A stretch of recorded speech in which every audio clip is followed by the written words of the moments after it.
Welcome back, everybody, to another Conductor Sunday live stream. I'm your host, Theme Park Conductor, and it's actually my first Conductor live stream back in Cali after the 2 week long trip I had with Hollow Gelato and his wonderful wife, Abby, and Tommy Toon World.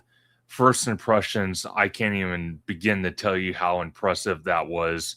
It was awesome. But instead of me just saying it, let's bring on the one, the only, Mr. Hollow Gelato, my friend with the spicy Italian opinions. I love it. Where can everybody find you on social media? Absolutely. And again, Conductor, thank you so much for having me on. And we're kind of getting back of the swing of things, being back in Cali. We still have a plethora of content that we have to release from Florida. I just released our first Epcot Day vlog. Now I got to do part 2 Epcot and Studios and Animal Kingdom. And then I got to do the vlogs that I just did out here at Disneyland. It's crazy, folks. So prepare yourself, lock and load. Put your seatbelt on, keep your hands, arms, feet inside the vehicle at all times. It's going to be a bumpy ride. But in any case, as Conductor said, I'm George, the Disney Italiano, co-host with Abby of Hollow Gelato. You can find us on social media on Instagram under Hollow Gelato, and of course, right here on YouTube with our Hollow Gelato YouTube channel, which again, everything that I've discussed, you will be able to find. Our Walt Disney World trip vlogs, us being back in California vlogs, and also on side with Theme Park Conductor, we also have member exclusive videos of a lot of content that was filmed down in Florida. So if you guys definitely want to see it and check it out, please feel free to become a member of Hollow Gelato and Theme Park Conductor for all that extra bonus material that you will not find on the Blu-ray or DVD. No, you won't. You'll find it on the extras that you have to actually search for. No, I'm just kidding. It's very easy to find if you are a member. But let's welcome in. We got John. We got David in the house. We got Aurora Loves Disney 4. Welcome in. We got the one, the only Giant Peter, our favorite. We got Abby in the house. Always great to see Abby. We got Billy Rides CA in the house as well. So, like George mentioned, we have a lot of content that's out, more contents to come. But the first topic we're going to bring up, and this is just something that was announced, what was it, today or yesterday, George? I believe it was either yesterday or the day before. Okay, so HHN Orlando. Yesterday. Can you believe this? We're in late March and we're already talking about HHN. This is nuts. Oh, Lord. Oh, yeah. Here we go.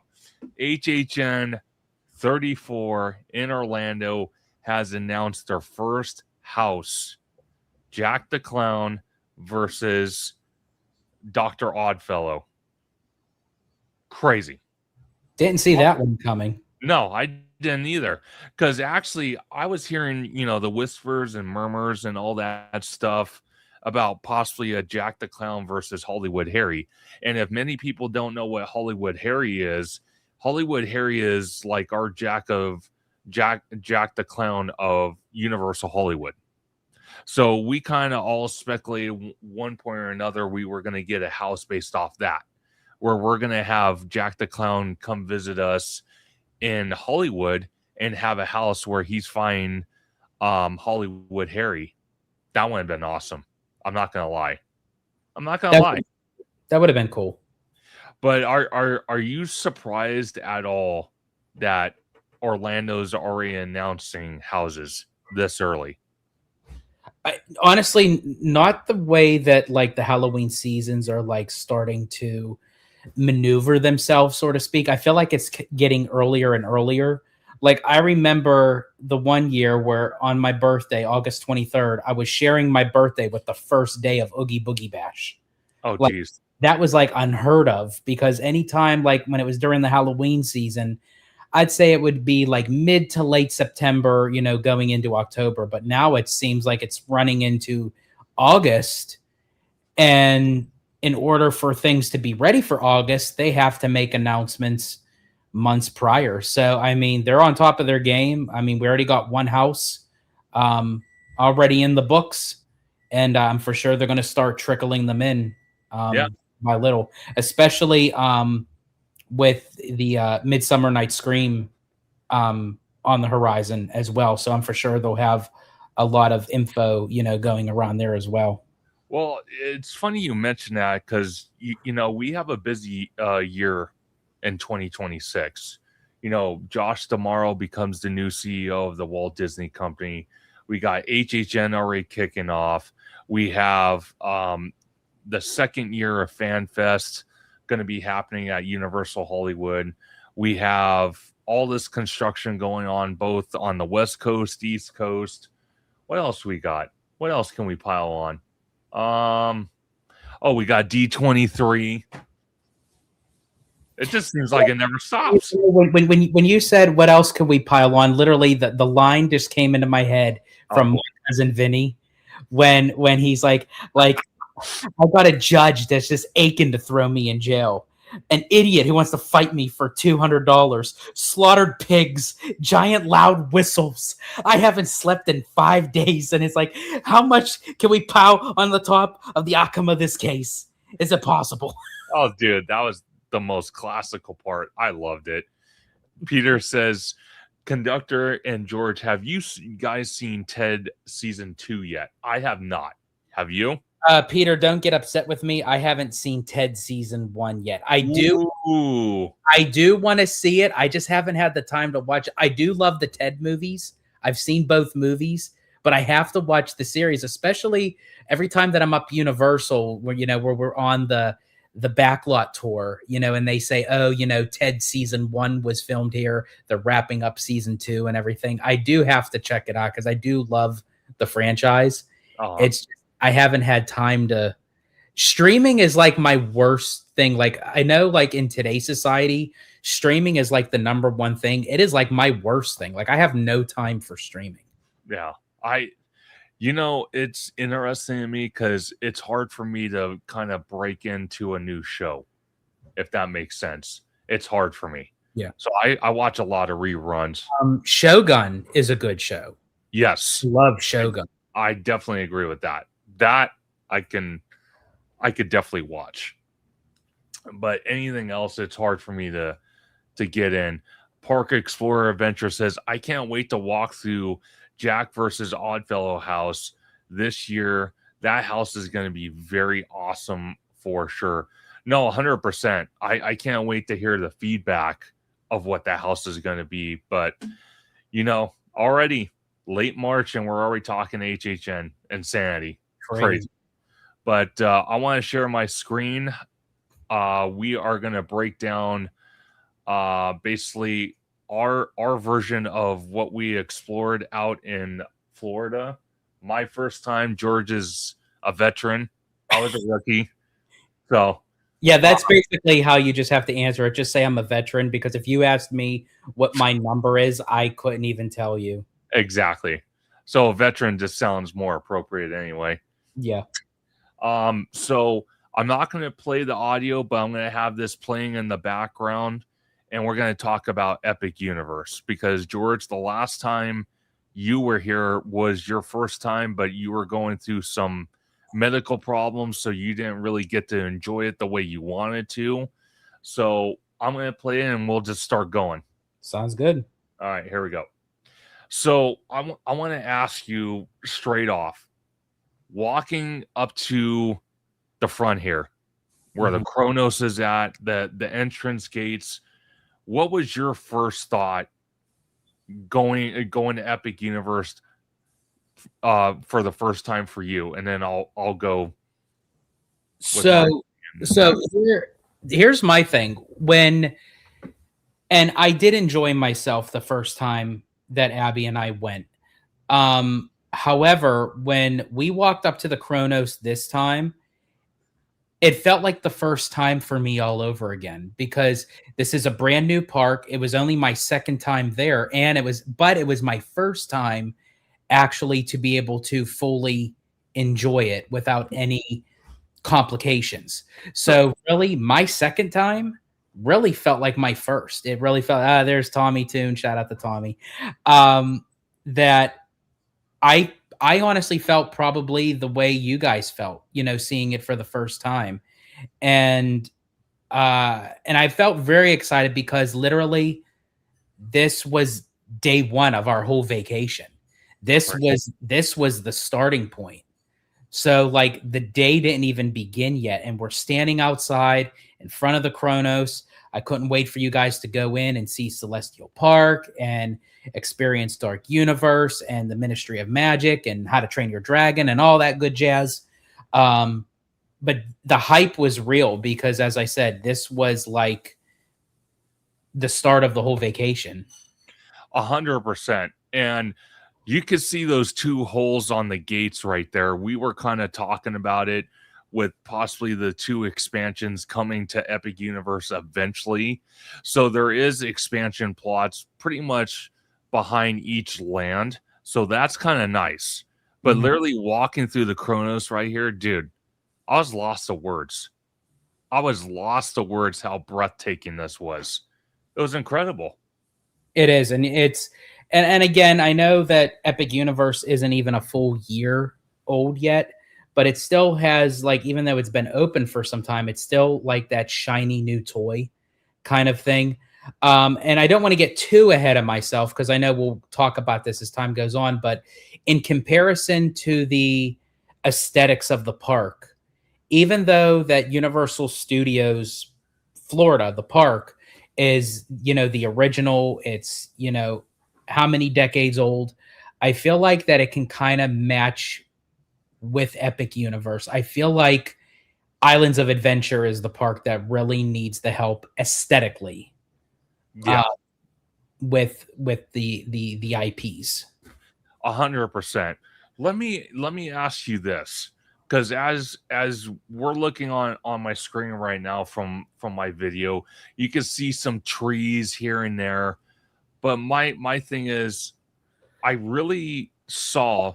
Hold your thought. I literally just had a brain fart. I was literally going to say, who is this fucking guy that's standing in front of you blocking your thing? It's me. That's all right. It's all good. My camera goes higher than how tall you stand anyway. Yeah, of course. But I'm like, who is this guy who's like standing? I'm like, and then I take a look and I'm like, oh, it's me. But all good. In any case, no. So you can see all the trees and stuff. Obviously, like you said, it's only a year old park, so a lot of these trees are still growing. They're baby trees and all that. Did you kind of feel like, even though it was March and it was still a little hot, but not too crazy, it was very mild hot, do you kind of feel like this park really kind of, I wouldn't say sucks, but really is kind of like a downer during the summer because there's really no escape from the heat unless you're inside of a restaurant or a shop or the Grand Helios or a show or something? Yeah, I feel like with this park being brand new, and yes, the trees will grow along with the park, but as of right now, it's kind of a detriment in that sense because it makes the park very opened. Sure. I think when it comes to, the heat and the summer months, especially in Florida, I've experienced Epic Universe in May and in March, and I have to say March wasn't as bad as May, but May was brutal. But I can't imagine walking in this park in June, July, or August. Oh boy, yeah, that's going to be rough. it's going to get ugly. Now, obviously, we could see from my video we're we're heading into Harry Potter. Again, I love these entrance portals. Very, very cool. And then just walking into Harry Potter, just phenomenal. Obviously, we don't even have this in Hollywood, like even to this scale. This blew my mind. And this was only day one of all the parks, because we literally hit all the Universal parks, all the Walt Disney World parks. But look at this. Look how grand scale this is. We're like little ants walking walking into the land. It's crazy because I literally felt like we were in Paris. This is nuts. Yeah, like the 19 I'm trying to think of the time era. Was it like the 1920s, 1930s or Yeah. 40s, somewhere along the line of Paris? And yes, as I said, I think as the land of it being Paris goes, I think it's done really well.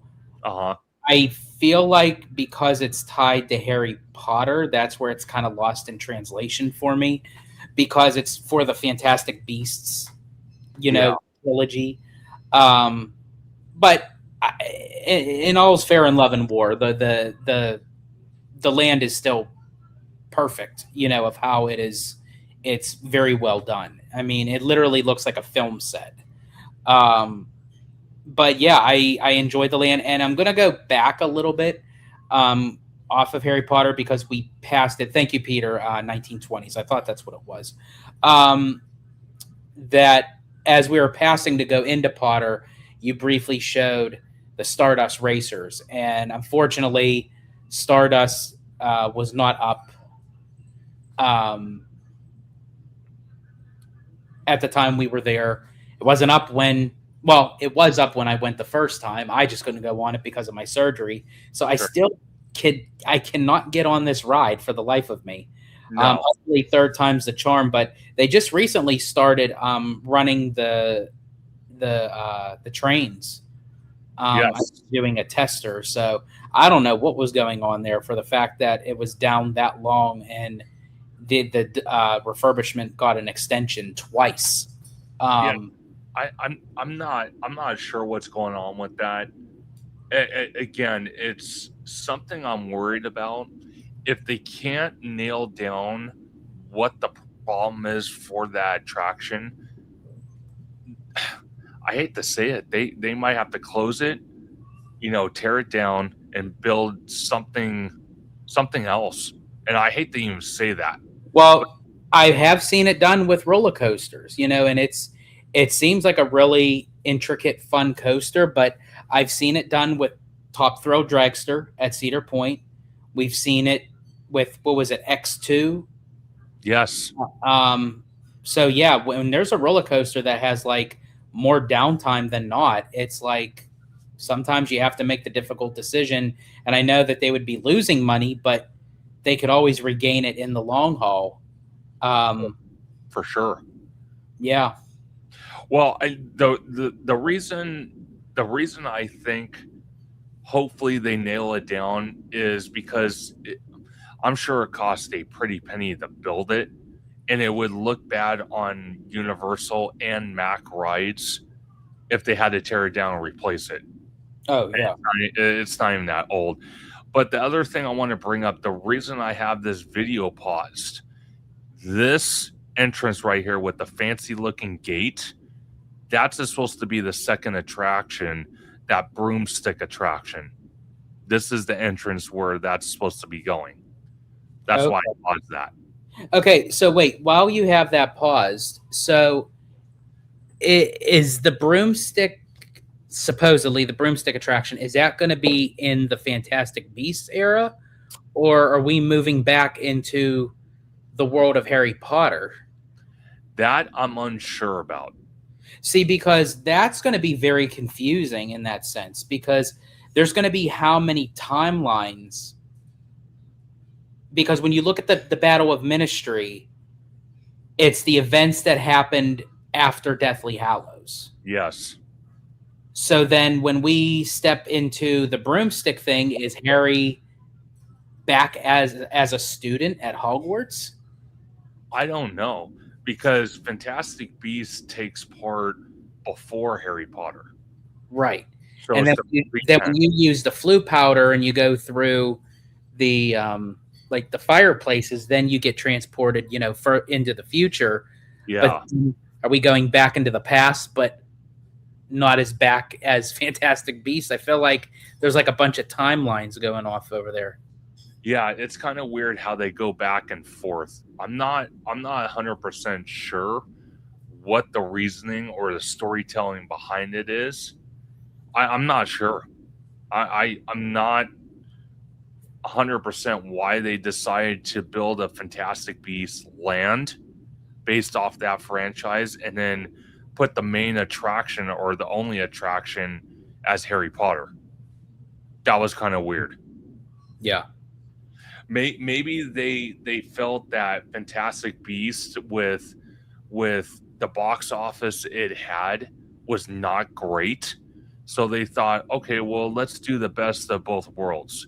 Let's build the land that's based off Fantastic Beasts, but still incorporate Harry Potter, if that makes Well, sense. well, and I also think too, when they had the original plans for Epic Universe, I think it was around the time when they were still in production with the Fantastic Beasts. So I think that they might have thought, okay, this is going to be another banger trilogy added on to the franchise.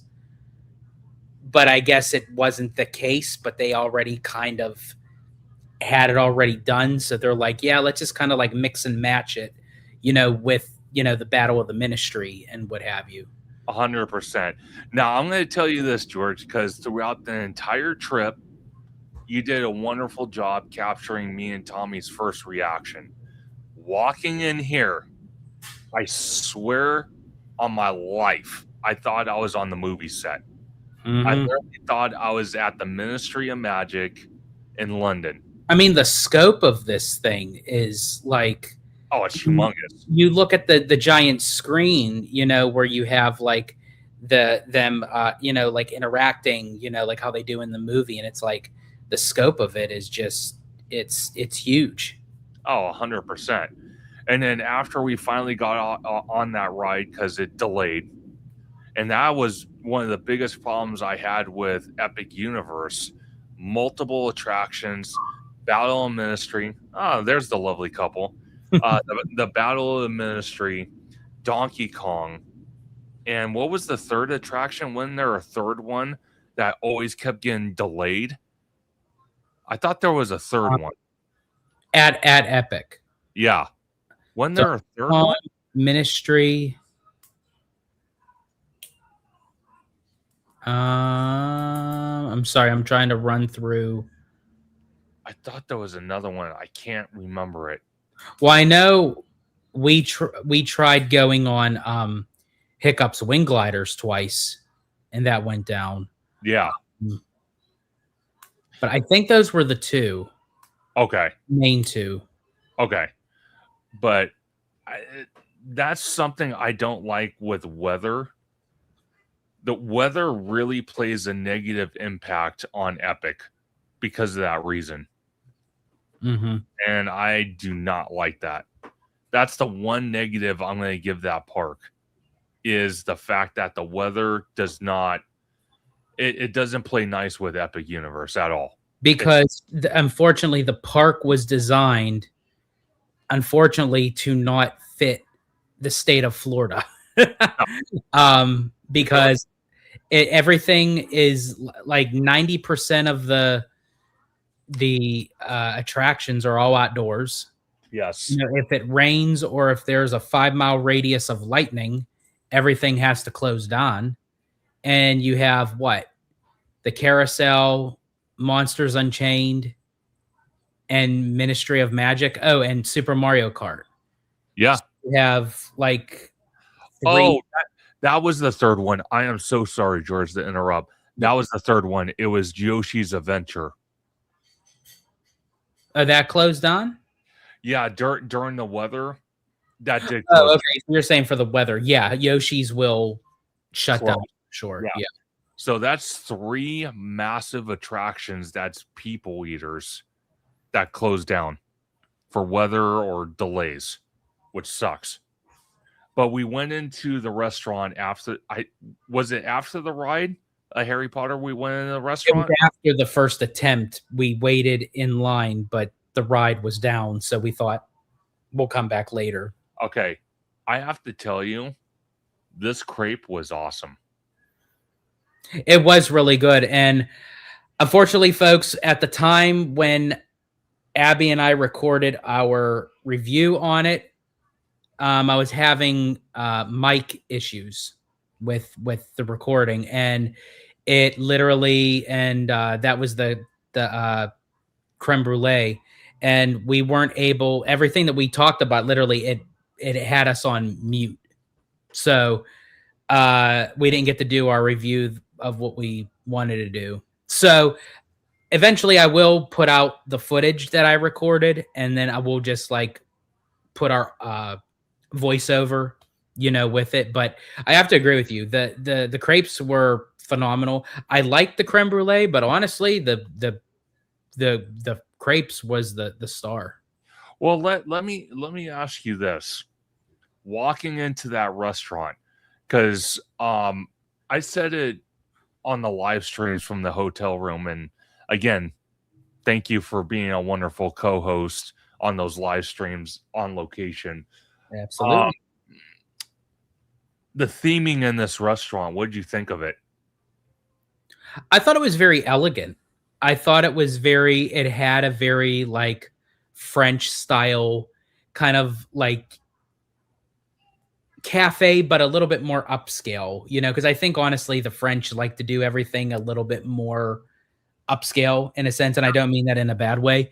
So I think that they hit the aesthetics of the restaurant. And honestly, I've this was my first time in here along with Abby. We didn't go in here the first time, but honestly, I would definitely go back in there for the crepes. Oh, the crepes were awesome. Like I said, having a cold butter beer and literally having one of those crepes, I was like, I was good. And literally, let me ask you another thing, because this was a common occurrence at Epic Universe. I don't know about the other studios parks. I wasn't really paying attention. But at Epic Universe, every single restaurant we ate at, literally you pick your table or you get sat down by a team member, and then they have a QR code that's on Mhm. the table. You scan it, you order your food through the app, and then they deliver it. I Great. absolutely love that. I love how Epic does that. I hope all theme parks adapt that way of mobile ordering, because you could already have a table, you're already, you're sitting, you make your order, they bring it out to you. It's not you going up and finding, okay, what window to go to. You grab your tray, and then you're walking with your tray with a bunch of food, and you're trying to maneuver through all people trying to find a table. I love how it's the other way around. No, 100%. I totally agree. The only thing I would ask is, does that defeat the purpose of going to the counter and ordering, which actually takes a physical cast member unless it's a kiosk? Um, I mean, I think to an extent, but I think if you kind of get creative and find another purpose for that cast member or team member, Sure. rather than be at the register, punching in the things, they could be the ones that will bring the. Freaking Tommy. Look at this guy. Look He at was this. he was so proud of that moment. Oh, dude. He's all, you captured that on video? They captured it on video. But no, I 100% agree with you. I did like the table service, like scanning it on the table. I did love that, believe it or not. It was efficient. And again, I just kind of feel like Hollywood's just stuck in the past right now. And it's kind of sad. Yeah, I hope that they can bring Hollywood Studios out of the, not Hollywood, but Universal Studios Hollywood out of the Stone Age kind of thing. Because again, I feel like it's not even just Disney that has different operations of Walt Disney World and Disneyland. It's the same way with Universal. It's just for some reason Florida operates its theme parks much differently than California does, and vice versa. No, 100%. Let me ask you this, since currently we're in Darkmoor right now. What do you think of Darkmoor? So for me, I love the aesthetics of the land. I think it would do really well if they were to incorporate that with something with Halloween Horror Nights, or if they do kind of their own thing. Although I will say I wish the land was a bit bigger, Sure. and I feel like right here, this is like the main core of Dark Universe with Yeah. the mansion, and you have the well, and you have the brickwork. Then I feel like when you come around to the back end where you go to the Curse of the Werewolf, and where The the burning the blade. burning blade, when Yeah. you pass the burning blade, I feel like it's empty. I feel like that there should be something back there. Yeah. Now, I do love the Invisible Man and his interaction with us. That was very cool. That was pretty awesome. But just like literally the aesthetics of this whole land was awesome. I do agree with you though. I wish it was a little bit bigger, but I could still spend about an hour or two in this land. I literally can. It's crazy. With the shops, with the restaurant, Dawes Steakhouse, which I ate at with Tommy. That was a phenomenal restaurant. Which Heavily you guys actually have something one up from me, because you guys got to do something that I didn't get to do yet. uh, Which we were considering on doing it on our third day of Epic, but there was just like so much going on. And it's again, crazy. you could plan everything to a T. And I think majority of the stuff that I planned out, I think pretty much, went into effect. But there's times where, sometimes you can't help, with scheduling, or, where you try to say, hey, you know what, it would be cool to go in there, but we're kind of busy doing this, and, everything still went, perfect. But hey, it'll give me something to do and look forward to for next time.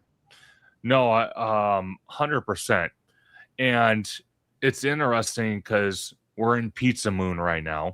That pizza there, I have to say, is some of the best theme park pizza I think that I've ever had. Oh my gosh. That Pizza Moon, again, heavily themed, awesome pizza. Just everything about it, phenomenal. Again, I don't know. I was blown away with the creativity they used. That was my pizza. Oh, it was so good. Oh, so good. But it's funny because I mentioned to someone earlier, because I was on his channel, and I said it's funny how if you allow Universal Creative or Disney Imagineering to have the shackles off and literally be creative on what they're building for the guests, this is the result you get right here. This is the result. Look at that box. We're talking about a freaking cardboard box. Yeah, that was the pizza box that for you to take your leftovers. Dude, it's crazy. And then this thing, I know people are like, it's Yoshi's Adventure. Dude, I was vibing on this, man. Well, and especially too, you get a different perspective that you're close to like the fire plants and the coins and everything, and then you get to look down and out, of all like Super Nintendo World. Or as I like to call it, Super Mario World, because to me that's what it is. I'm sorry, until they start getting new IP in there that sums up more of Super Nintendo. To me, I just think that's a Super Mario World, which I'm okay with. That's not a bad thing. No.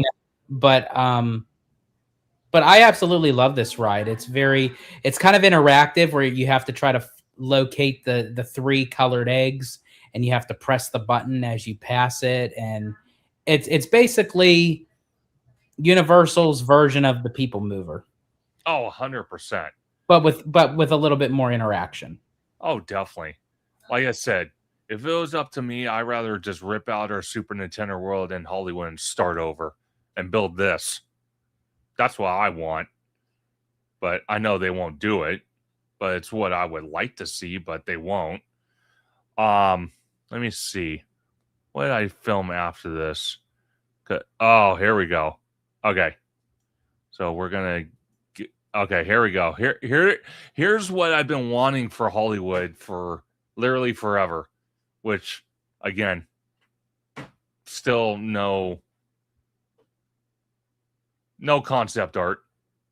Just like, no, we're not doing it. But dude, I'm telling you, Donkey Kong, oh, I don't think the ride was worth waiting 4 hours, which me and Tommy did. We had to wait there 2 hours, then we gave up, came back, waited another 2 hours, then we finally got on it for a 30-second attraction. Was it worth it? Not for 4 hours. I think, yeah, not for 4 hours, but I am glad that you guys got to go on it, because for you to just have the experience, Sure. it was your first time. Unfortunately, I didn't get to go on it this trip, but I did go on it my first time, even though that I was in discomfort. But this is like one of those rides where, as much as I would have loved to have gone on, it's not like, oh, I'm bummed that I didn't get to go on it. You No. know, and as I said, is it a fun ride? Yes. But as you said, is it worth 4 hours? No, not by No, long. no, it's not. And quite frankly, if we are still getting the Donkey Kong Land in Hollywood, what I would have liked to seen for the Orlando park for Epic Universe is an indoor attraction of Minecart Madness. Since you're kind of like in that cave, it would have been better suited out there and have this type of roller coaster, but a little bit longer for Hollywood. Because it never rains in Hollywood. Hardly ever. Like, you can wish upon a blue lagoon. That's when it might rain. Literally in Southern California. Here in Orlando, hell, you blink your eye and it rains. It's like, geez Louises. Once So, in a blue lagoon. I actually like that. yeah. And of course, we have to have some entertainment by George dancing like Donkey Kong. We have. That was hilarious. Yeah. That was hilarious. Oh my God. No, but overall the land was awesome. Didn't get to meet Donkey Kong, unfortunately, because it was raining. You like brought him out like the first weekend that he was premiering, and then you'd never see him again. Yeah, that kind of sucked. So I wish I would have seen that. But this restaurant here, let's talk about it. The Atlantic. Oh, Atlantic. What did you think about that? I have to say, I only had my top priority, which was Mythos, and we'll get into that in a little bit. Sure. That is like the top-notch restaurant for me in all of the Universal Orlando Resort. But I thought, you know what? Let's try some more, sit-down restaurants. Let's try some more eateries like the Pizza Moon, and then of course Atlantic. I have to say, I was very impressed with all these restaurants. Now, the only thing with Atlantic that I will give a little bit of a ding, is the price after you eat. I feel like that it is very expensive. Yes. Good food, very good food, but I don't think for the price value of how much everything is. And then that one dessert was just downright disgusting. It was just a very bad combination. But again, that's just one thing on the menu. Everything else was really good. We got a hell of a view. Yeah.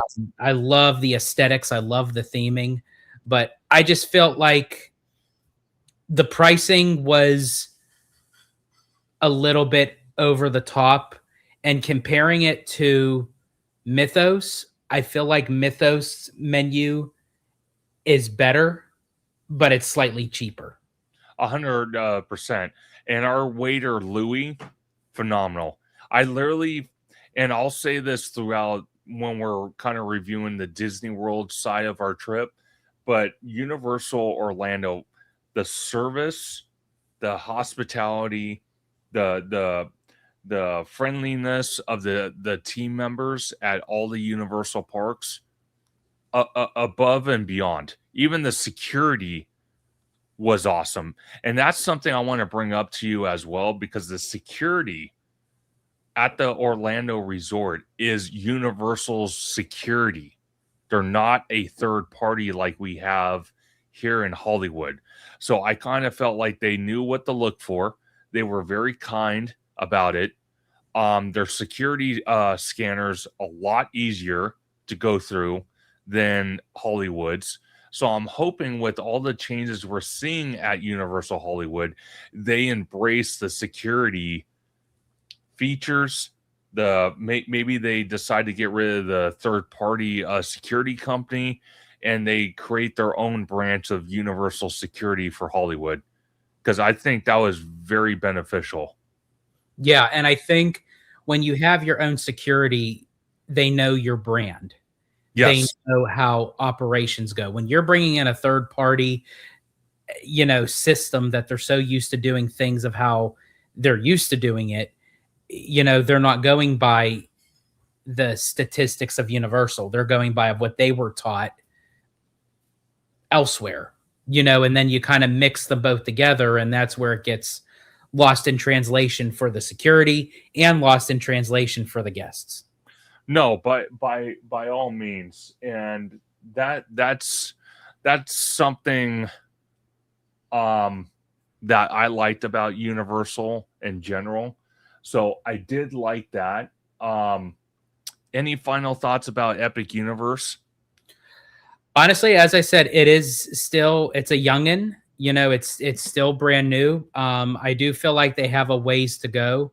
I would love to see a future expansion, with the two new portals that they'll add. We still don't know what those two portals are, but I'm excited to see what they will become. And then also expanding Super Nintendo World and possibly Dark Universe and yeah, I can, and adding that new Harry Potter ride. So there's a lot to be had with Epic Universe. Oh, no, by far. And I was not, let me see. I was not disappointed with Epic at all. My whole thing was,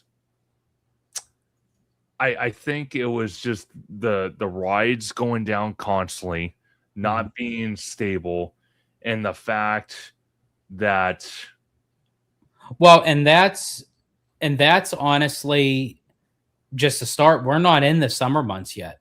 no, So the wait summer until that happens. are like really the rainy. You're going to get the extreme heat with like the thunderstorms and everything, and that's where I think honestly it's going to hurt that park the most. 100%.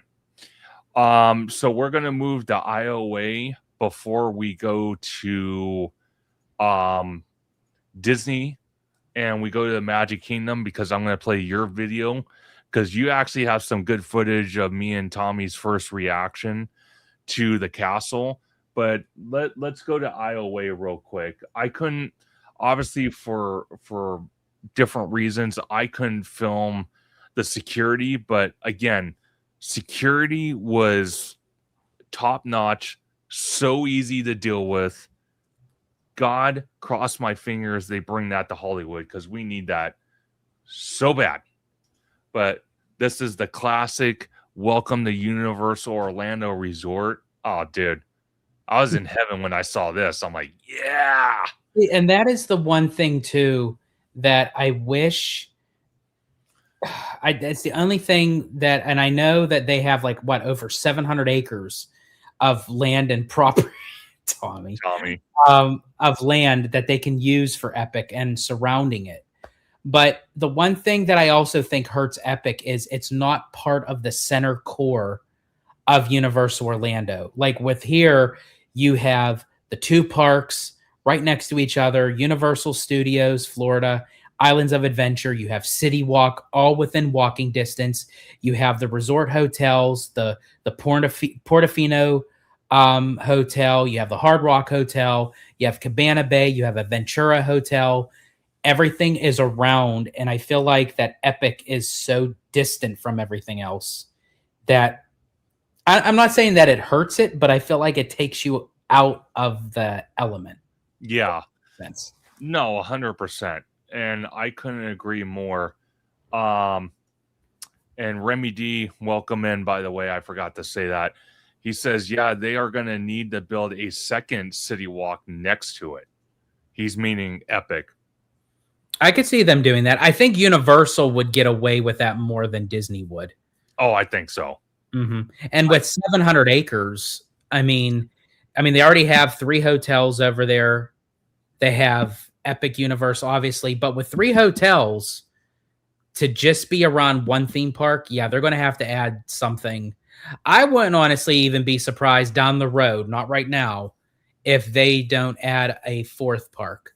And I know Universal already says they have 4 parks. I'm sorry, Volcano Bay, it's a water park. Yeah. Right now, they have 3 theme parks and a water park. Yeah. So I think in time, they may be able to have a sister park next to Epic Universe. 100%. And then that roller coaster in front of us is the Incredible Hulk.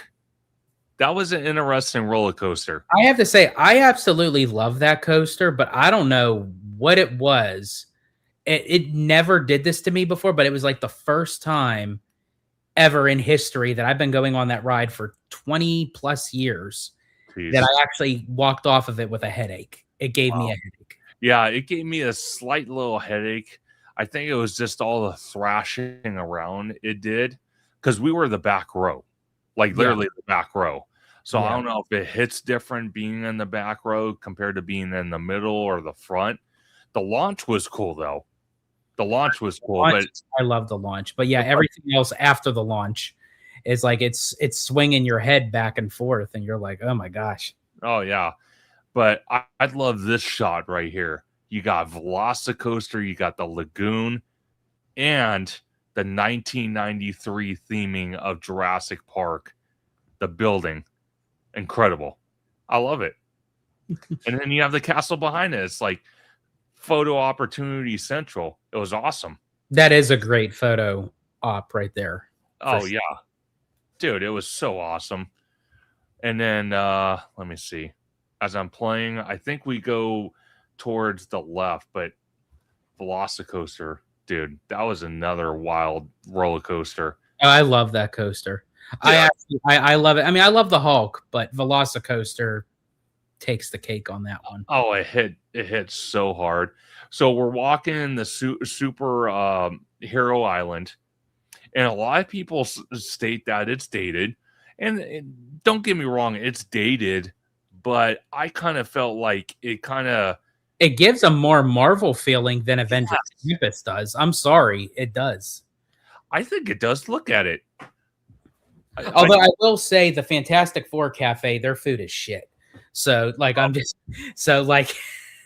we didn't eat in there. Yeah, no, I knew not to take you guys in there because I'm like, no way. Like I remember I got I think it was either chicken tenders or a burger. It was like basic classic, theme park food. Oh, geez. It was like $25.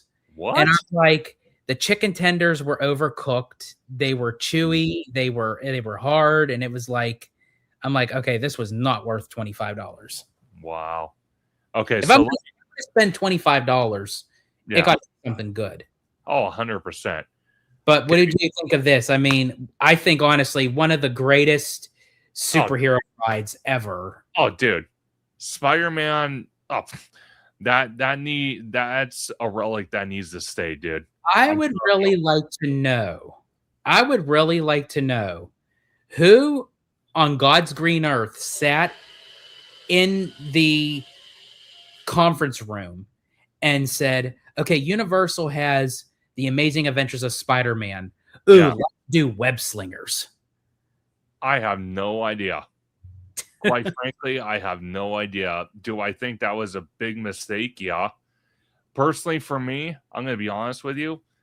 I would have liked to see them build the Spider-Man roller coaster.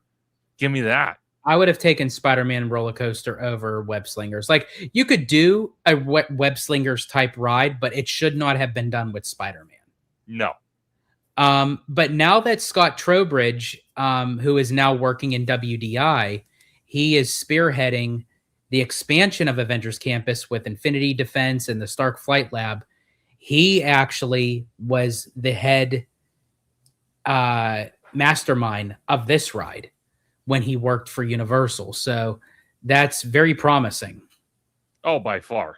I think this was one of the best 3D attractions. If there's going to be a 3D, this was pretty spot on for Yeah. for an attraction that's what 30 years old. Mm-hmm.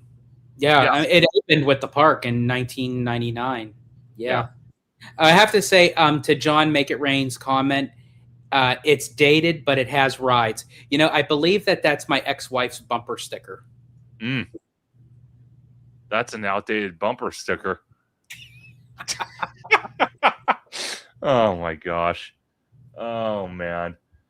No, but by far, very awesome. Literally, the whole land was awesome. But you're gonna see me time skip here.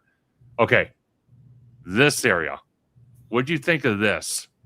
Okay, so when I first went to Islands of Adventure back in the day, yes, why I say back in the day because I'm old, this was like a land that was so recognizable, you know, with Dudley Do Right and Popeye and Betty Boop and Beetle Bailey and all the classic comic strips. Um, but now when you look at it, you can really tell that this is dated because I think honestly, today's generation walks through this land and they don't even know what the hell they're looking at, you Yeah. know, because kids don't read comic strips anymore, like in the newspaper. You know, they don't watch old cartoons. I will say, though, I absolutely loved our interaction with Popeye and Olive Oil. That Oh, was phenomenal. The performers really like hit their characters like spot on. oh, dude, I I love hanging out with these two. It was awesome. It was so awesome. But yeah, but I think I still appreciate this land for what it is, but I can see how it's very dated, and I can see in time that they could do something with this land. However, the attractions, Dudley Do Right's Ripsaw Falls and Popeye and Bluto's Build Rat Barges, the two water rides are very popular. Dudley Do Right actually won how many IAPA awards over Splash Mountain? That's crazy. So as I said, they're very popular, and especially during the summer months. So I could see them keeping the ride system, but Yeah, maybe just retheming it to whatever else they change. 100%. The And land. Remy D says, I feel like the problem with this land too is that the rides are all water based. Not everyone wants to get wet. I I can understand that to an extent, Remy D, but I feel like that is what's keeping this land around. I Like, think honestly, if they didn't have the water rides, I think this land would have been gone long ago.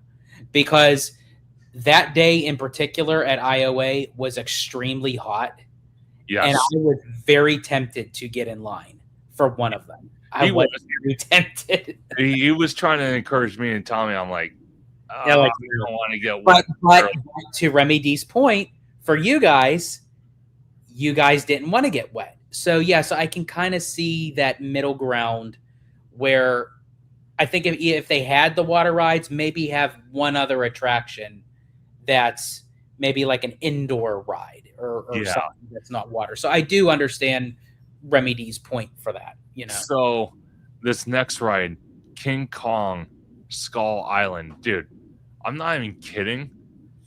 This ride blows the studio tour out of the water. Okay, so before we get into, if you could pause this really quick. Oh, If you could just pause this, because I want to talk about the ride as your video is going on, but I just have to just say this. Oh boy. After watching this footage, it kind of gives me a little bit of PTSD because everything that could go wrong literally happened to me while being on this ride. My mics were not working. It was not syncing up to my phone. Then I ended up dropping my mic. I almost lost the magnet. Oh jeez. I remember this. I received a text from Mythos and it said press 1 or 2. I pressed 1. Now, everyone who's watching, you know when you get that text and it says press 1 to confirm or 2 to cancel, Yes. automatically you think number 1 is to confirm. No, the text that they sent me, press 1 to cancel and 2 to confirm. I pressed 1. I ended up canceling our Mythos restaurant. So I'm scrambling while we're getting on the vehicle, trying to rebook our Mythos, which I was able to.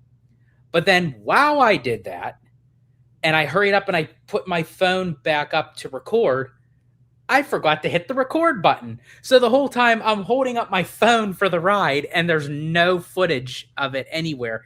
It was a freaking nightmare. But aside from that, let's get back to the ride itself.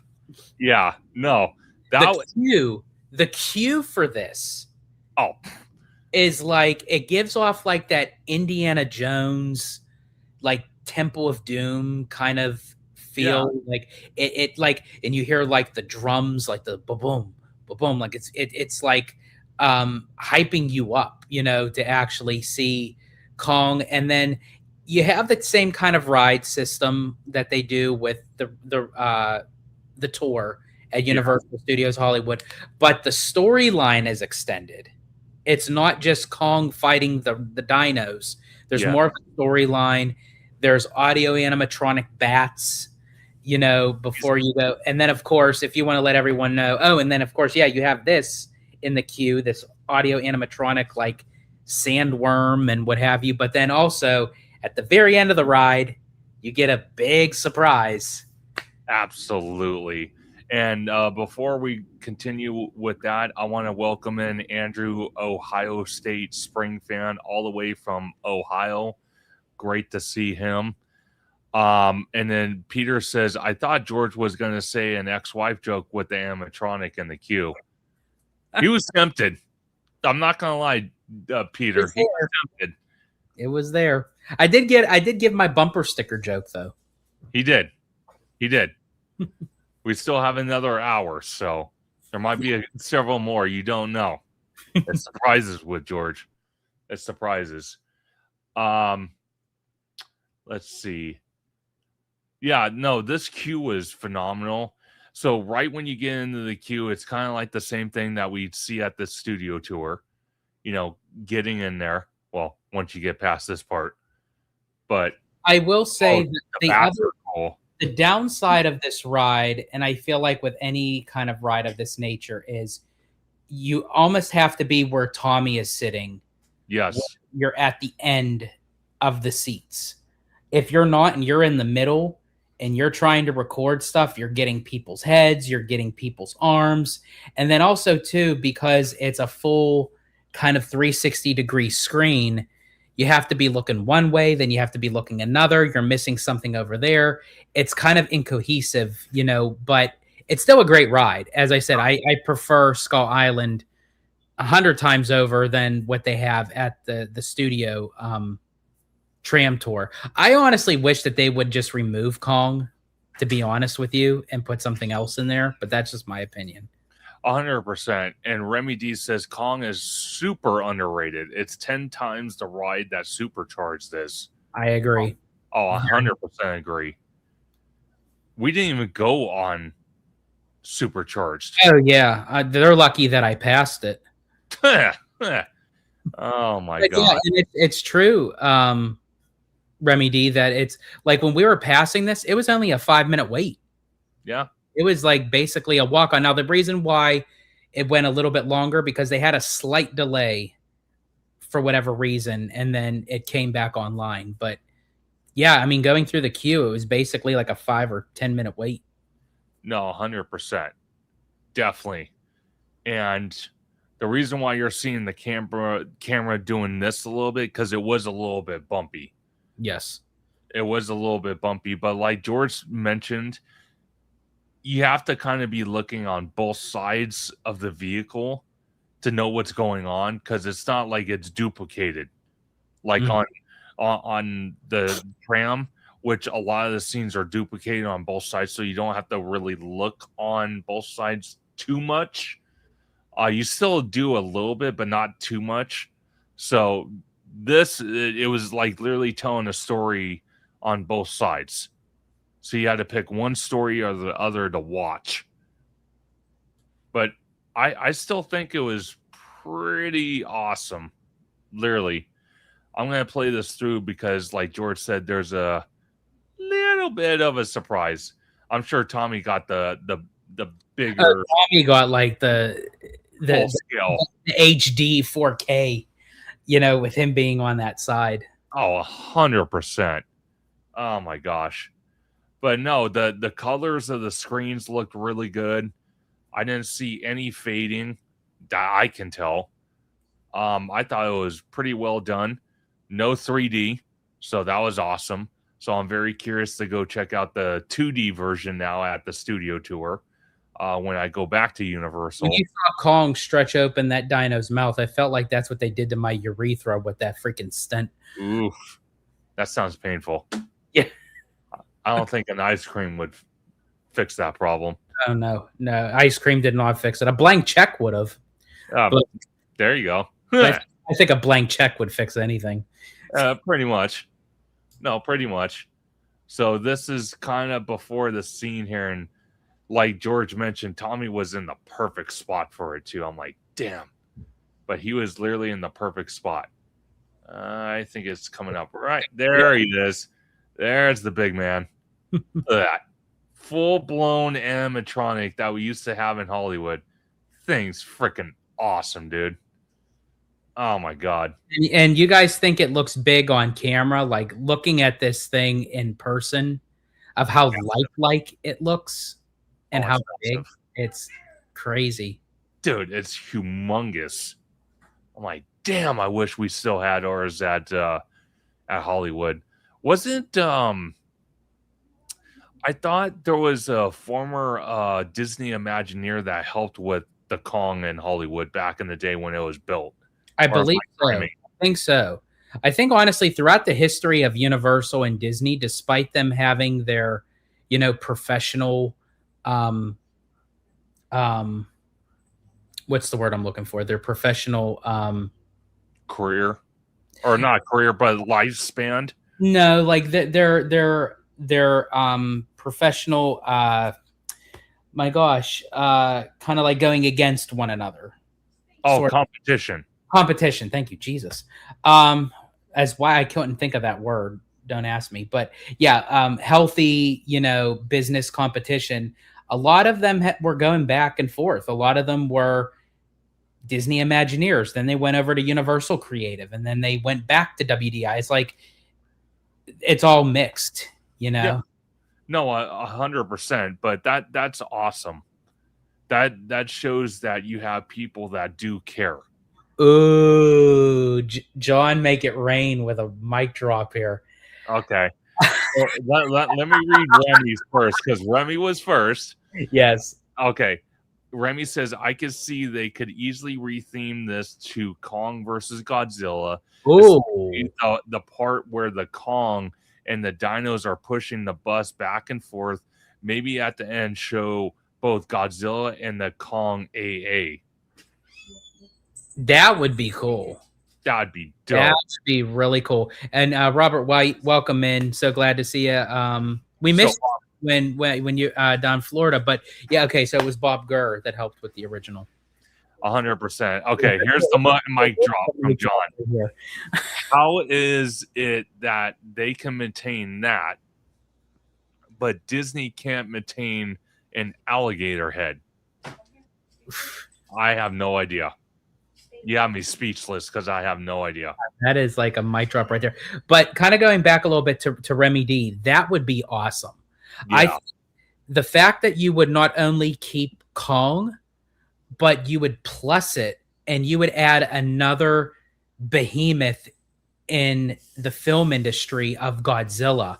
Sure. And do you imagine at the end that maybe they can expand out the show building where you have a gigantic Kong animatronic and a gigantic Godzilla? Like, come on. Dude. I would be the first one down there. I'd say, George, start booking our trip. Oh, I now. would honestly, if that would be the case, and they were to do a Kong versus Godzilla, or or yeah, like as Peter said, like Godzilla -1, I would literally say, you know what? Yep, we are. Get your flight. I'll take care of the rest of the details. We're going. We're heading down to Florida. We're going. My bosses would probably kill me, but we're going.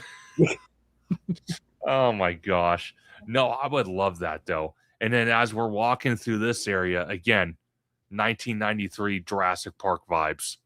And I'm sorry, I know that seems outdated, and I know a lot of these areas are outdated. I would take the 1993 Jurassic Park any day over the 2020 Jurassic World. I'm sorry. 100%. Remy D says, by that time, Conductor wouldn't have moved down there. You know what? I keep saying that I am going to move down there, and I'm going to try to make it happen. And I told George he always has a room available when he comes down and visits. Anybody does. Remy, Peter, any of you guys. But Velocicoaster, since we're kind of in this area for the brief second, besides it being just like a behemoth of a roller coaster and just top notch, what do you think about that second launch, dude? Oh, what I love about the Velocicoaster is anytime, and this is why I could not wait to ride this with you guys, because when you take newbies on the Velocicoaster, and it starts out with a punch, yes, and you think, oh my god, this is wild, and then you're like, oh no, there's more.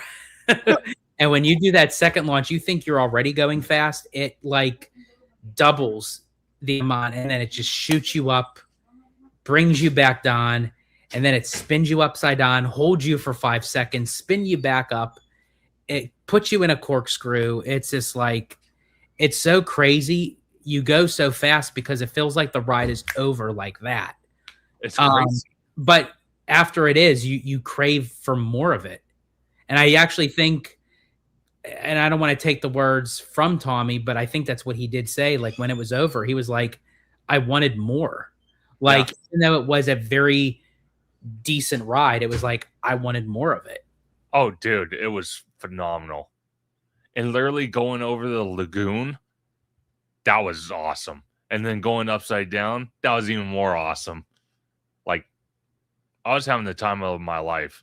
I couldn't agree with you more, George. I wanted more. I'm like, let's just get back on the vehicle again. Let's go again. I was tempted. I mean, it was a 45-minute wait. I think if we didn't have anything more to do, I was tempted for a second round. Oh, 100%. No, by far, it was absolutely phenomenal. And we got Strawberry Field Ferry in.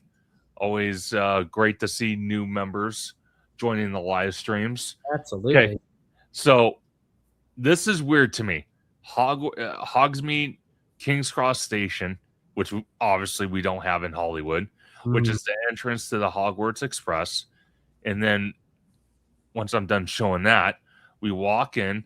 This kind of feels like at home until we walk in and then something changes. Of course, there's the handsome gentleman in front of me hanging out, filming. So we didn't go all the way into Hogsmeade. We didn't do that. We literally walked in the arch, went to the right, well, past the little train. I think the problem with Hollywood's Hogsmeade is everything is so compact. Yes. You don't feel like you're escaping into the Wizarding World. No. When you go into Hogsmeade here at IOA, you're engulfed in the world of Harry Potter. You don't see anything else surrounding you. Oh, by far. And I think this is what you're referring to, of that little difference. Yeah, just a little bit. Just a little bit. 110 minutes. That was a long wait, but worth it. I will tell you this, after riding it, phenomenal ride. So glad I rode it. Do I still think it could fit in Hollywood? Yes.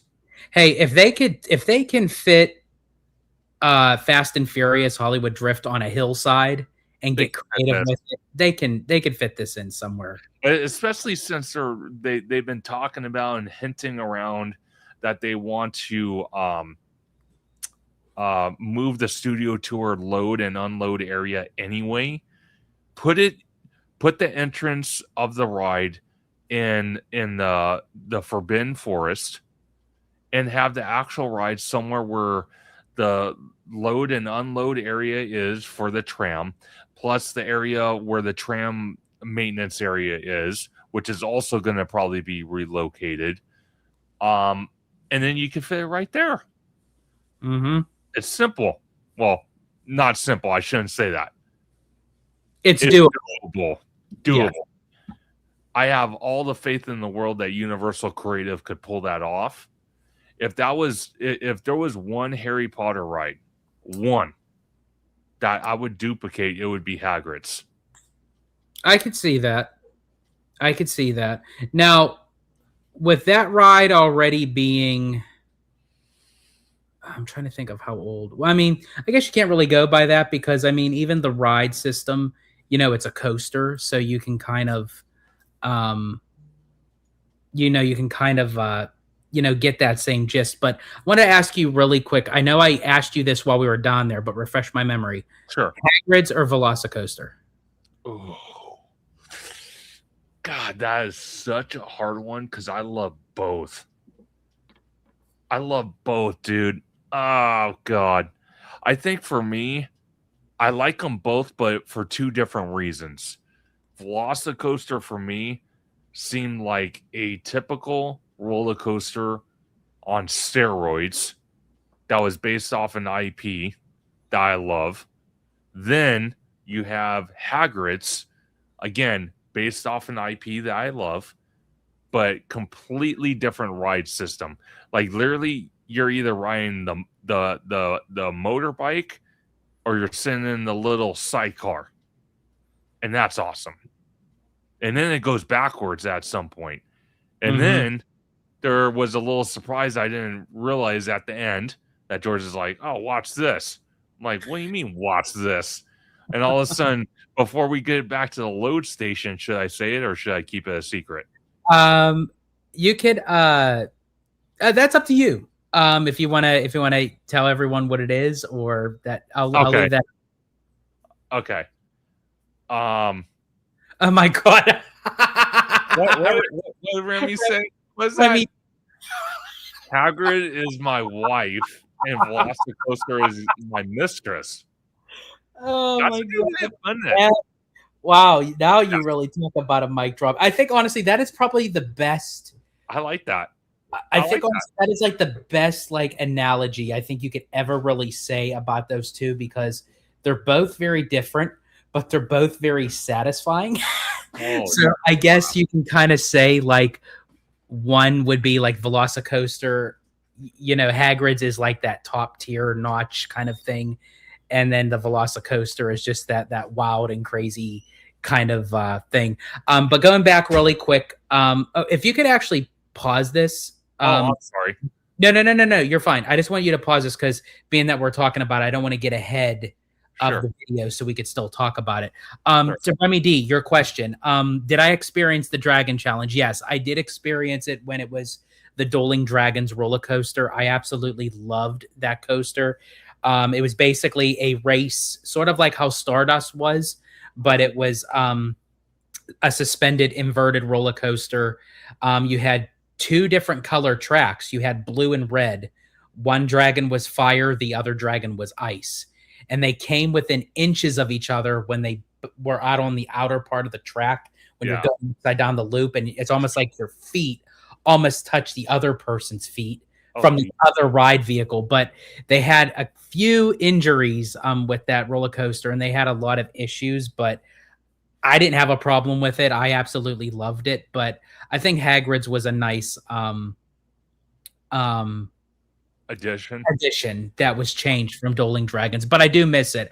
I just loved the Lost Continent in general. I felt like honestly that was like a hidden gem for me because that land had Dueling Dragons roller coaster, which became Hagrid's, the Yeah. Flying Unicorn, which became the Flight of the Hippogriff, and Sure. then of course you had the Eighth Voyage of Sinbad Stunt Show, and then you also had the Poseidon's Fury. Like Easy. that land, I absolutely loved. I am like so bummed Yeah.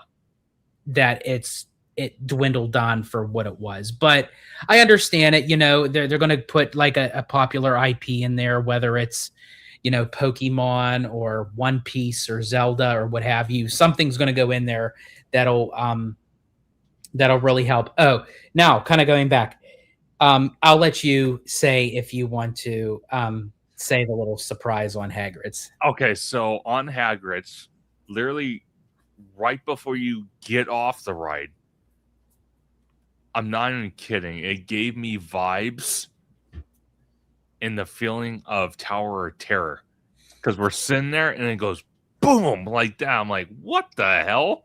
I'm like, did it just break or something? And George is literally in the sidecar because imagine this, folks. Imagine this. We didn't get a picture, but imagine this: me on the motorcycle, George crammed in the little sidecar. Tell me in the comments how wrong that is and how funny that is at the same time. I really wish we could have got a photo of Holy that. Lord. That would have been, and honestly, you and I were laughing the whole time because Tommy and Abby were in front of us. And oh my God, Tommy, I don't know what the hell he was doing, but I think instead of him grabbing the handlebars of the bike, he was holding on to the bar that was around his like waist. So he was scrumped up like this with his arms and he's like leaning down. And oh my God, it just looks so funny looking at that from the back Oh my God. when the bike would speed up. And it was like, oh my God, that was hilarious. And uh then Remy D says, and Cosmic Rewind is the prostitute. Oh, 100%. 100%. Oh my God. Literally, okay. John asked this. Was he taller than George still? Yes. Very much so. I was very tall. I was very tall. It was funny though, because you had Tommy doing that, and I was watching Abby. I'm like, she's terrified for her life, and Tommy's just like, I'm like, what in the hell is going on, dude? And It was, and the thing with Abby when you go on rides with her, oh she my God. she does this thing where this is how I'll know that like she hit her breaking point. After the ride is over, she'll kind of lean back and like fall to the side like this. And then that's when you know. That's when you know it's like, okay, stick a fork in her, she's done. He was KO'd. I'm not even kidding. It was that ugly for her, at least, because she tries to, you know, what's the word I'm thinking of? Be a go getter and say, oh yeah, I'll go on it with you guys, and then Yeah. And I actually I give her props, the fact that 100%. she, tried her best. And she did get kind of sick on Hagrid's, which I was surprised. I didn't think that she would have, but I think it was not necessarily the roller coaster itself. I think it was the speed. Yeah. When we'd like hit that speed, I think it just kind of like took the air out of her, so to speak. Sure. So this was actually parts of the Lost Continent. This was, by where Poseidon's Fury is and where Mythos is. But before, kind of going back a little bit, because we were also in Seuss Landing. What were your thoughts on Seuss Landing?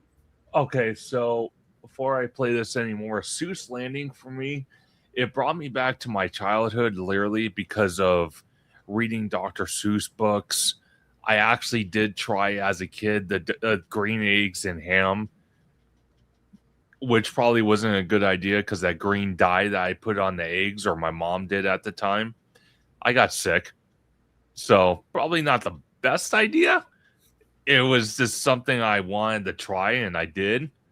Would I do it again? No. but I love reading the Dr. Seuss books when I was a kid, so it was a lot of fun being in that land. But I could see why people out there at least say it's dated.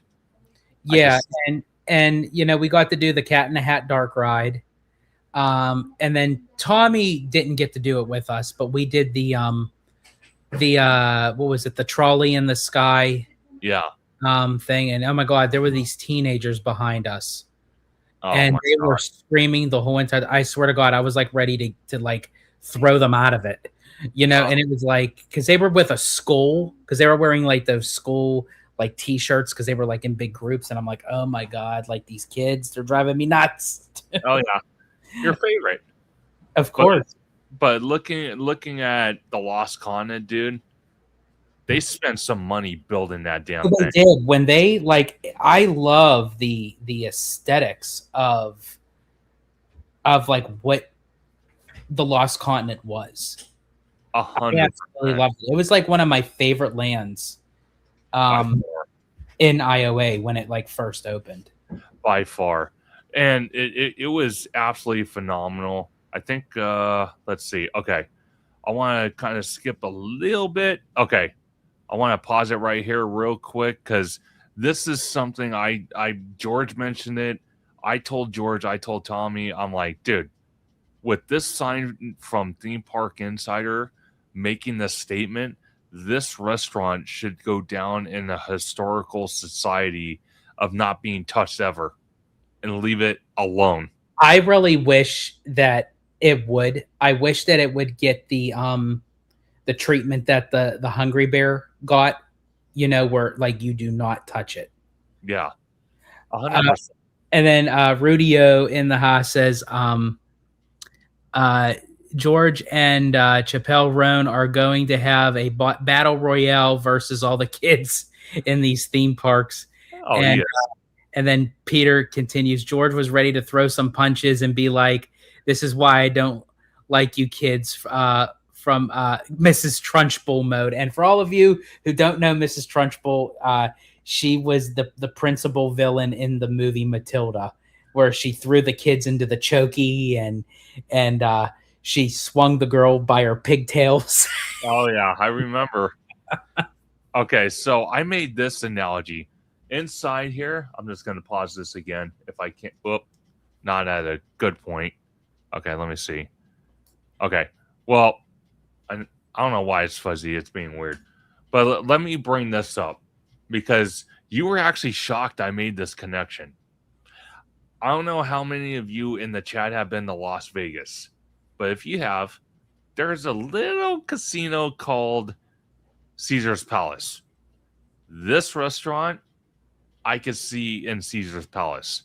And you were actually shocked by this, George, when I made that connection. You're like, I could see it. I was, but after you said it, it makes sense. And as much as I wouldn't want Mythos to go No, no. out of Universal, however, if it was to save it and literally they would just pick it up where it is and move it to Vegas and keep the menu, keep the aesthetics, keep the service, I'm cool with that. As much as I would still prefer it in Universal, and I really hope that they don't touch it. Here's the thing, and I don't really think they'll touch maybe the aesthetics, maybe a little bit, depending on what the IP is. I just wish that they would just keep the restaurant as is and don't change the menu, don't change nothing. No. I think this restaurant was literally one of the best theme park restaurants I've ever been in my life. But how can they put a sign out in the front and it said that it was number one for 10 years? And then you're going to go and change the restaurant? Like, I don't get it. I don't get it. but do you see, but now that you've actually experienced it, can you see my hype? Oh, yeah. I can see it. Look at this food. Look at that. Amazing. Oh man. It's making me honestly want to book a flight just to go down and have dinner at Mythos. Exactly. That Wagyu burger, though, phenomenal. Delicious. And then you had, what'd you have? What was that? I had several things. I had the that was the scallops. Okay. with the risotto. Yeah, that looked really good. Did I get? Oh yeah, what was that? Oh man, those were the lamb chops. Fire food, dude. Fire food. And then I think the other one was, I don't know if you got it on camera. It was the charred grilled octopus legs. I don't know if you got them. I might have. Oh my God. See, that's like literally, I could fly down there right now just to have dinner. I Oh really, yeah, 100%. like, I'm bougie that way. Like You are bougie that way. And then that was Tommy's pork chop. yeah, pork chop. Dude, that looked good too. That thing was huge. Abby got that. The pasta, always Pasta. a great choice. I love pasta. I haven't had a live octopus before. John asked that question. I didn't. I never have. No, I don't think I've had live octopus. Like I've had dead octopus. Uh, Hold on. Go back. Hold on. Oh my God. No. Hold on. I gotta pause it. Hold on. Okay. There's a little backstory to this. Because hear me out. We had George doing food reviews, him and Abby. Okay. Tommy doing his Steven Spielberg production with food reviews. Oh my God. And then finally I get to mine last. Oh my God. Yours was a Look, it looks sad. Yeah. No, just know, folks, it didn't come this way. By the time I put a fork in it, though, it looked like that. This is what happened after Conductor patiently waited for all of us to be done. It turned into a swamp. Literally. I literally asked the waiter for a spoon because my ice cream melted and turned into a lake. I needed a spoon. Oh my God. I swear, I don't think I've laughed so hard. Oh, you haven't? We had laughs the whole entire trip. But I think honestly, that one was where I was like almost losing my breath, where I couldn't catch my breath. Like I was gagging. Look at that. I couldn't even look at the camera because George is sitting in front of me. I'm laughing because you're trying to keep a straight face. And I can't. It's demolished. All I kept hearing was your laughter. I'm like, okay, I can't do this anymore. We're gonna have to, whenever we get to it, if you can bring up just the one part when we get to Epcot and we're talking about Space 220. If you could bring up my video because of how when I recorded you, that one segment, if you know what I'm referring to. Yeah. Let me see if I could find it real quick.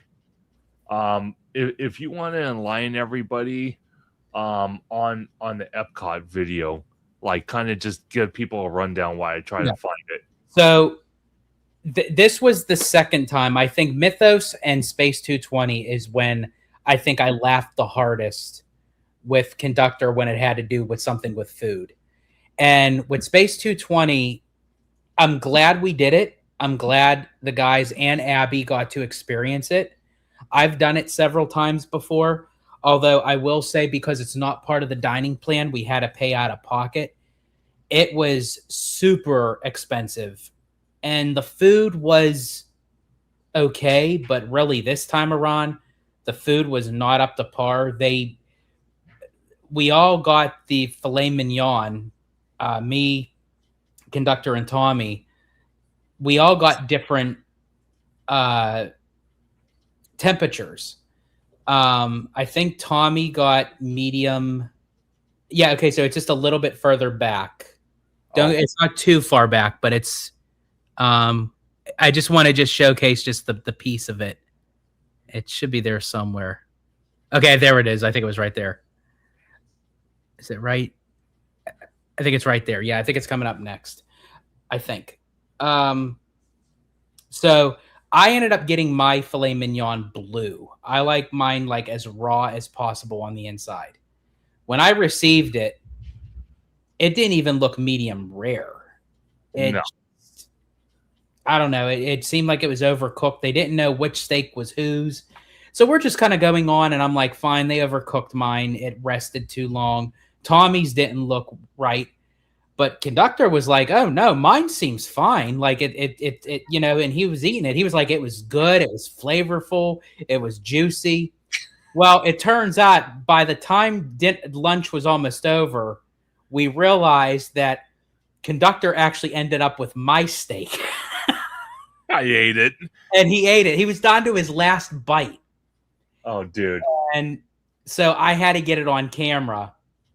And I'm like, I have to just showcase this. But Conductor's reaction to here we go. Here it is. Okay, hold on. And you might have to put the you have to put the voice up. And his reaction, like he didn't miss a beat. Oh my god, this was like so hilarious. Okay, here we go. No, it had a better filet mignon.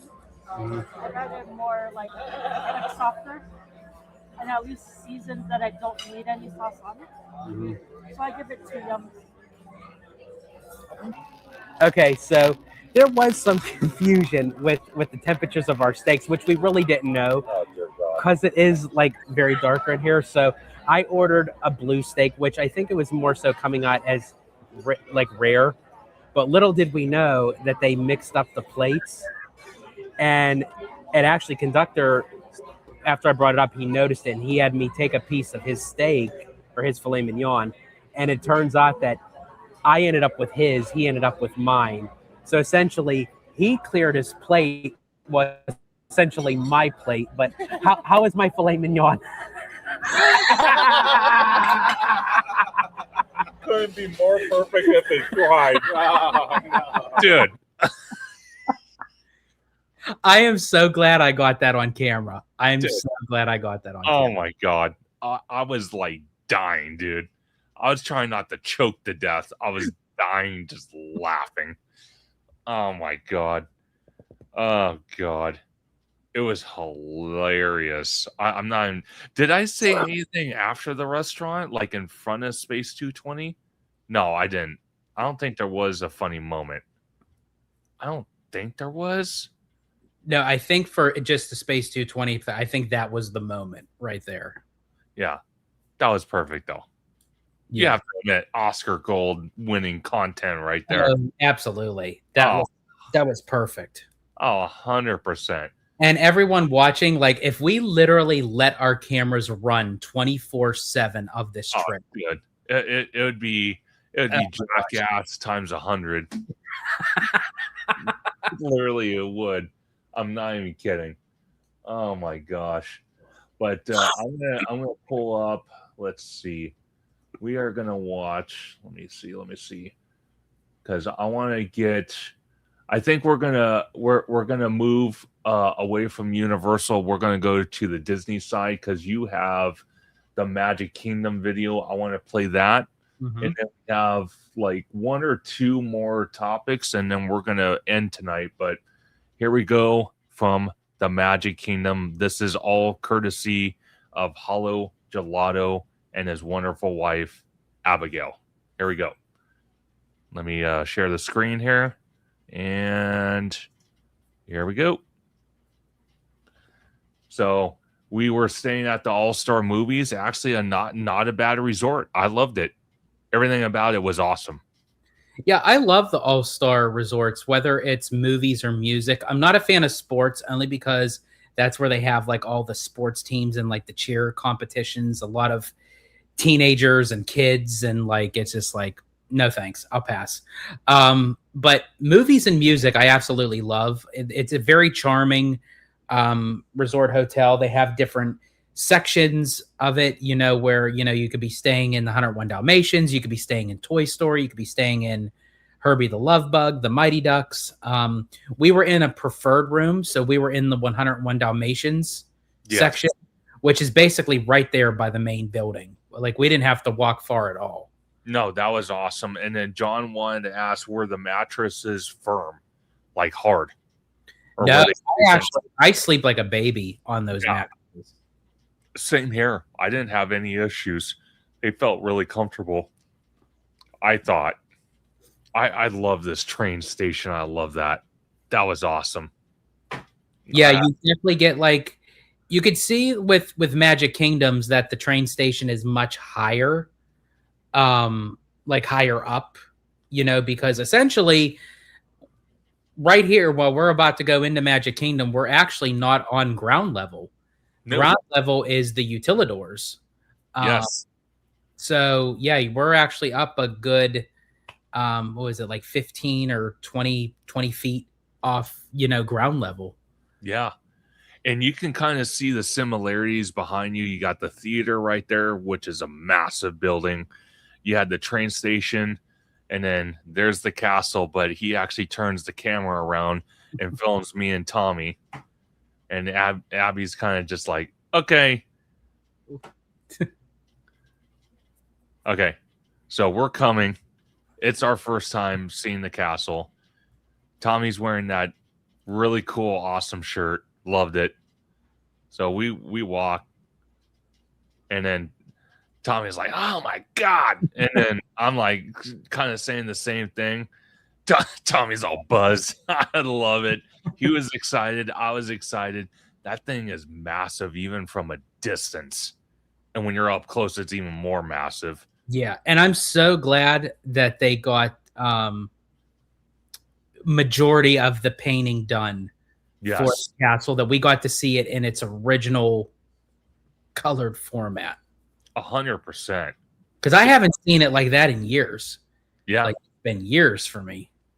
It had your favorite colors, Pepto-Bismol. Oh God, I don't know what is it with Disney with them using that color scheme, but they gotta like get away from it. Oh my gosh. But I love the original colors for Cinderella Castle. Oh dude, it was so awesome. And then I could see the different similarities to Main Street a little bit. Like their Main Street cinema, that was like an entrance for, wasn't that an entrance for one of the stores? It's a store, yeah. So it's basically, even though it says Main Street Cinema, it's just the facade. Yeah, because ours is actually a little theater. Little theater, yeah. So that was a difference right there. And then where that yellow building is off to the left, that's usually that favorite restaurant we like going to on Main Street. Carnations.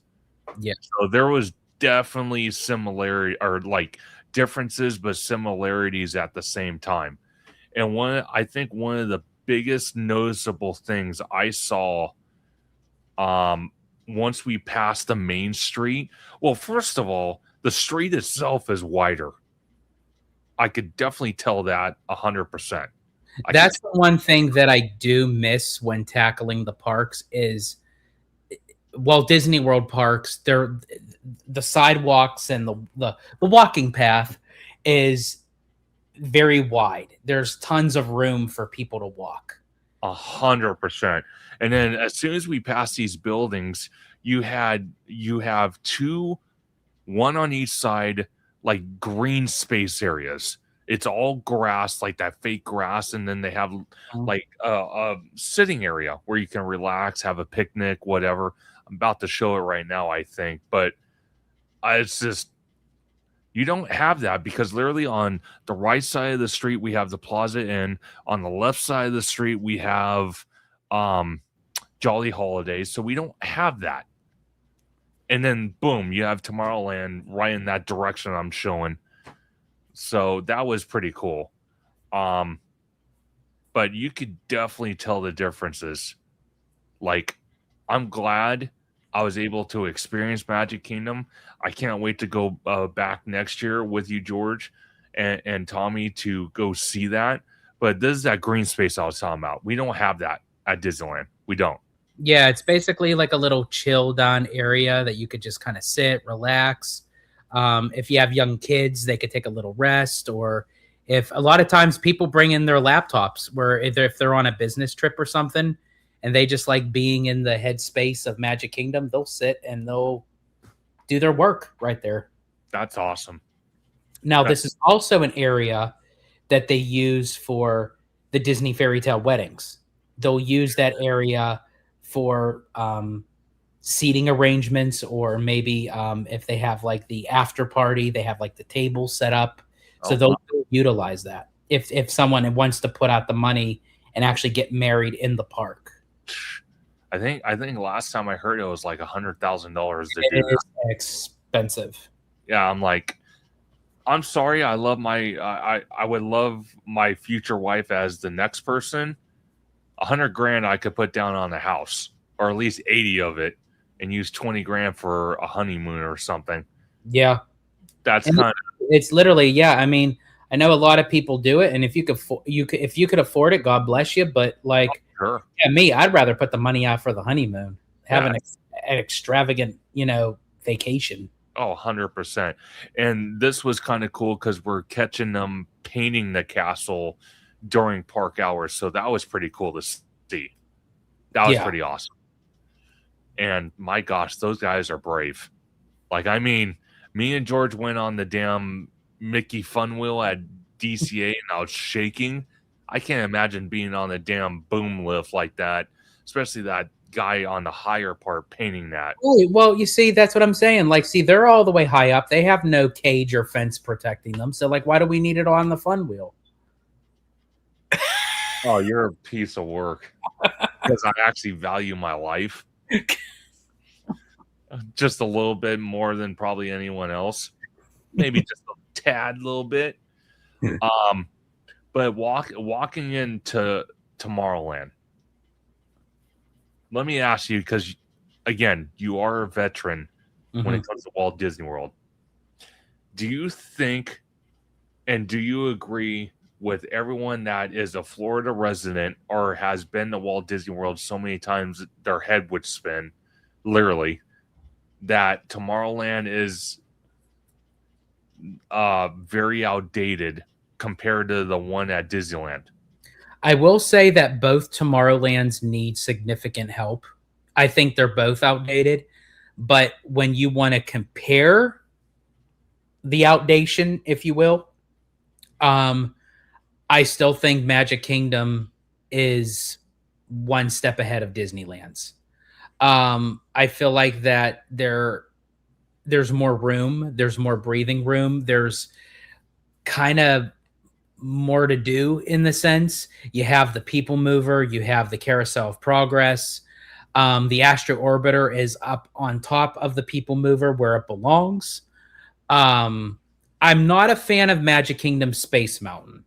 That I have to say I'm not a fan of. I prefer Disneyland's.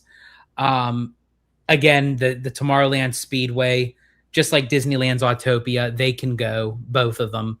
Sure. Magic Kingdom has Tron. So right now, and then of course they're going to open up the new revamped Buzz Lightyear, which I can't believe we just missed it by a month. We did. But I have to say, honestly, I have to lean more towards Magic Kingdom's Tomorrowland as being the better out of the two. Again, I'm not saying that it doesn't need help. It does. But I think you can kind of get away with Magic Kingdom's Tomorrowland over Disneyland's. Okay, so let me ask you this. Being that Magic Kingdom's Tomorrowland it still needs help, but not as bad as Disneyland's. If they were going to do significant work, let's say they kept the people mover, they kept I won't go that far, but the people mover, Astro Orbiter, they kept the Carousel Progress and that, but they ripped out their Space Mountain since it doesn't have any significant ties to Walt, and they rebuilt it like the one in Shanghai Disney with some of the kind of like which one for Tokyo? Oh, I'm sorry, Tokyo. I get those things mixed up. They're all different. Yeah, it's crazy.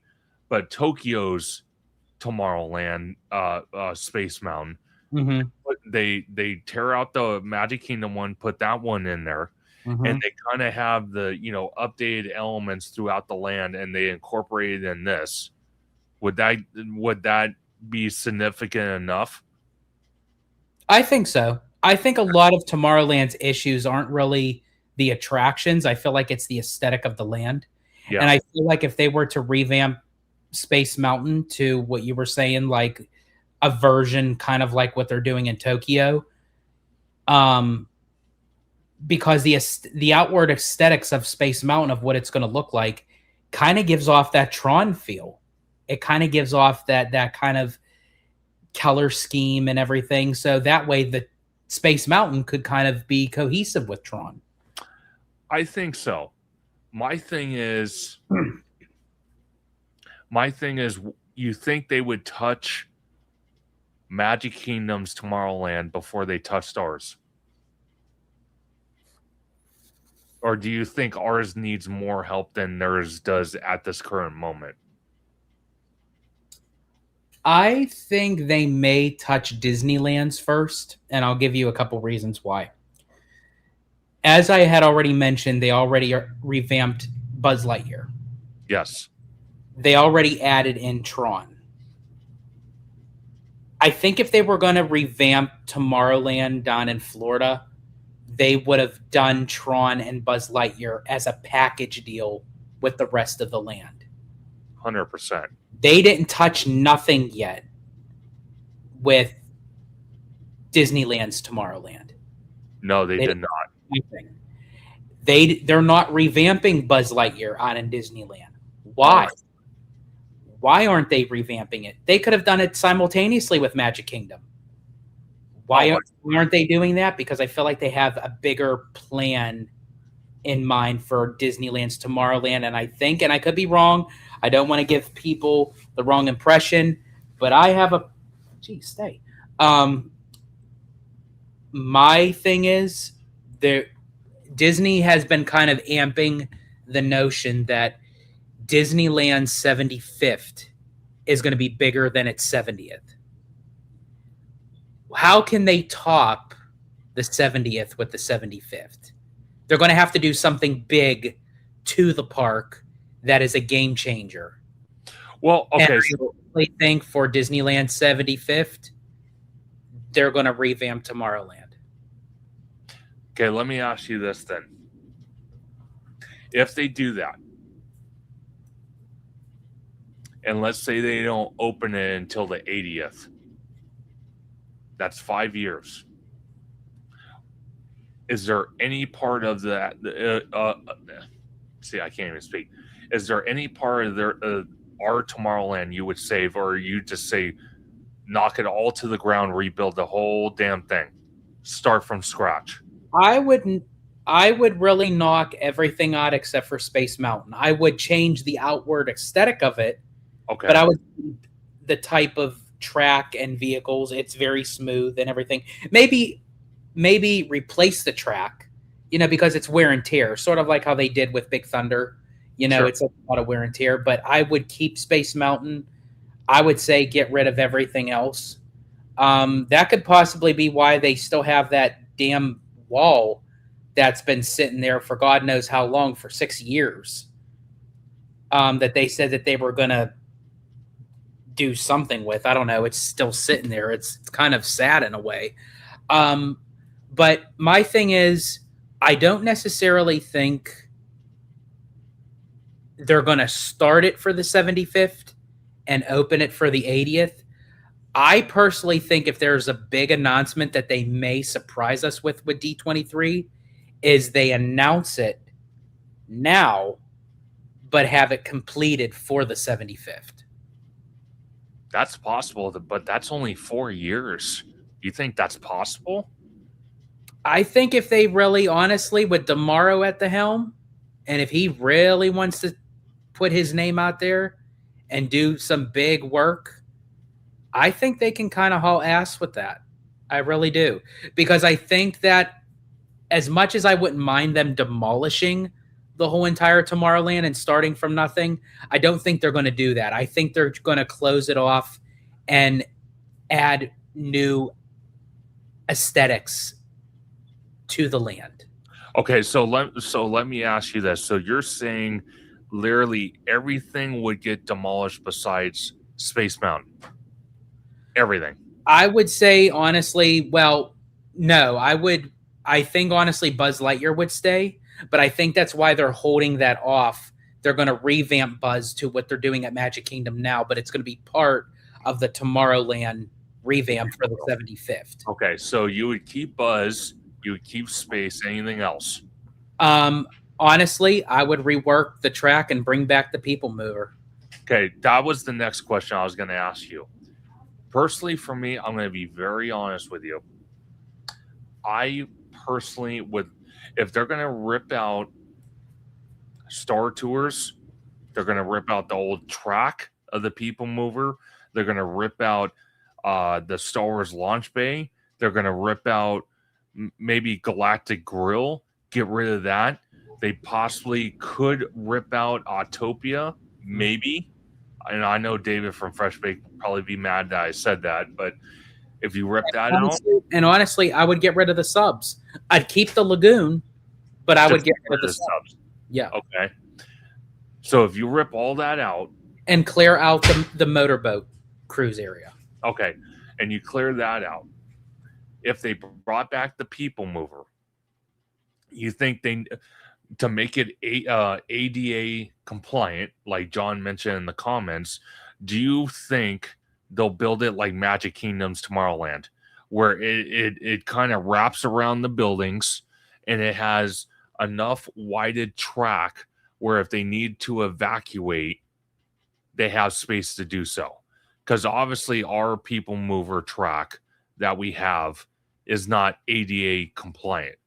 But if they don't get rid of it, it's grandfathered in. The only problem with them doing that is if it can work, but the buildings are so huddled together because Tomorrowland is so small over at Disneyland, where everything is more breathable. It's more fleshed out at Magic Kingdom, where they can add extended track. I don't know how that would actually go. I would prefer for them to do that.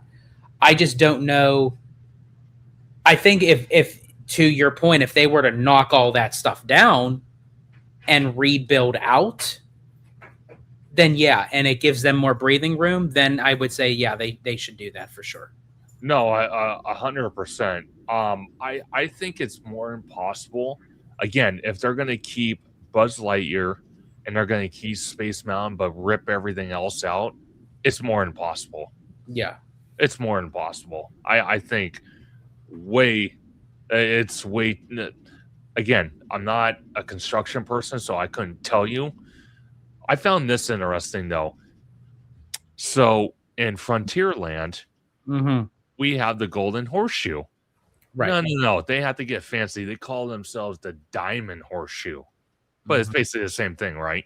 We didn't walk in there. Yeah, basically. Yeah, I think it's more so they had to call it something else because I felt like the Golden Horseshoe is such an iconic landmark in a sense in its own right in Disney history that they just had to come up with the same thing but just name it differently. Oh yeah, 100%. So, okay. You want to tell everybody about this because you even said, as we're waiting to be seated, a lot of people skip this restaurant, but it's definitely an experience. If you are looking for experiences, definitely a restaurant to go check out. You want to tell everyone about that? Absolutely. So, yes, this is the Be Our Guest restaurant inside the Beast Castle as part of the new Fantasyland expansion that they did when they first announced it back in 2009 for the very first D23. And I think it officially opened in 2012, I believe. So it took them 3 years for it to go from paper to reality. But I will say it is very immersive inside the Beast Castle. I think this is a great restaurant for anyone who is there for the first time and to kind of get like a full immersive experience. There are 3 different rooms that you can dine in. There's the Grand Ballroom, which is like the iconic scene where Belle and the Beast had their first dance to the Beauty and the Beast song. You could also dine in the West Wing, which is basically Beast's room, where you have the enchanted rose and everything's tore up. It's kind of dark in there. And then the third room is, I forget what the third room is called, but it kind of has a statuette of Belle and the Beast dancing, and it's rotating. But the whole restaurant is beautiful. It is pricey. Yes. I say that if you do have the dining plan, it does take 2 sit-down vouchers per person. But I think it's worth it. I think if you have enough time and you have enough sit-down table services as part of your dining plan, or if you feel a little bougie like I do and you want to spend a little bit, this is the waiting room that's kind of like the parlor, where Beast actually was pacing back and forth in the movie. And this is me explaining that by the fireplace. And Cogsworth, Miss Potts, and Lumiere were up on the mantle kind of saying, you have to be a gentleman, control your temper and all that. So I love how they incorporated almost every room from the movie. And yes, that chair is gigantic. Abby sat down in it, and they did that on purpose because it's supposed to fit the Beast, so it's but I am so glad. I was hoping we were going to be able to dine in the ballroom, and sure enough, we had one of the best seats in the house. We were right in the front center where we were able to see the bay windows, the chandelier. We got the whole scape of the room, and it was perfect. Oh, it was 100%. And as the dinner went on, phenomenal. You want to tell everyone about that? The little surprises we saw. There were 2 of them. Let me see. Right. So there is an added addition, little surprise that they do add to this restaurant, and I'm not sure if I told the guys this, or maybe I did and they forgot about it, but they were so surprised and excited when they announced the Beast, and he comes out periodically and he'll greet the guests and everything. They used to have where the Beast meets, does a meet and greet, but I feel like it was in the room that we were in when we were waiting, but I think it just got so crowded for people to meet the Beast and everything. It was just an operations nightmare. So unfortunately, they cut that out. Sure. But yeah, the Beast does walk around from table to table. He'll bow and he'll wave and everything. So I think that's a nice little added touch to that. And also, if you can't really see from the table, but if you walk up to the bay windows, there's an effect where it looks like it's snowing. That was cool. Yeah, so I love how they added that effect. Yeah, that was really cool. And then what was the other one? Am I missing one? Yeah, I think you got the Beast on camera, didn't you, in this video? Yes. Okay. So the other one, I'll explain the other one. Oh, so, I think I know what the other one was. The other one was an impromptu that we didn't know. Yeah. Okay. Yeah, I think I got that on camera briefly. I just got Okay. So basically what it was, we were getting done eating dinner. That French onion soup was delicious, by the way. I will say, honestly, the Be Our Guest restaurant has one of the best French onion soups. That was awesome. And then Abby had... he had the lobster crab bisque. She was not happy with it. Yeah. I didn't really care for it myself. They put too much green in it, to be honest with you. Yeah. And I'm sorry, Abby, if you're watching it, because... But this was phenomenal. Look, I do my cheese pull test. I mean, look at that. That's cheesy. That's cheesy. I'm not gonna lie. But again, our wait staff throughout... She's poor Abby. She was not happy. She was not happy with hers. God, no.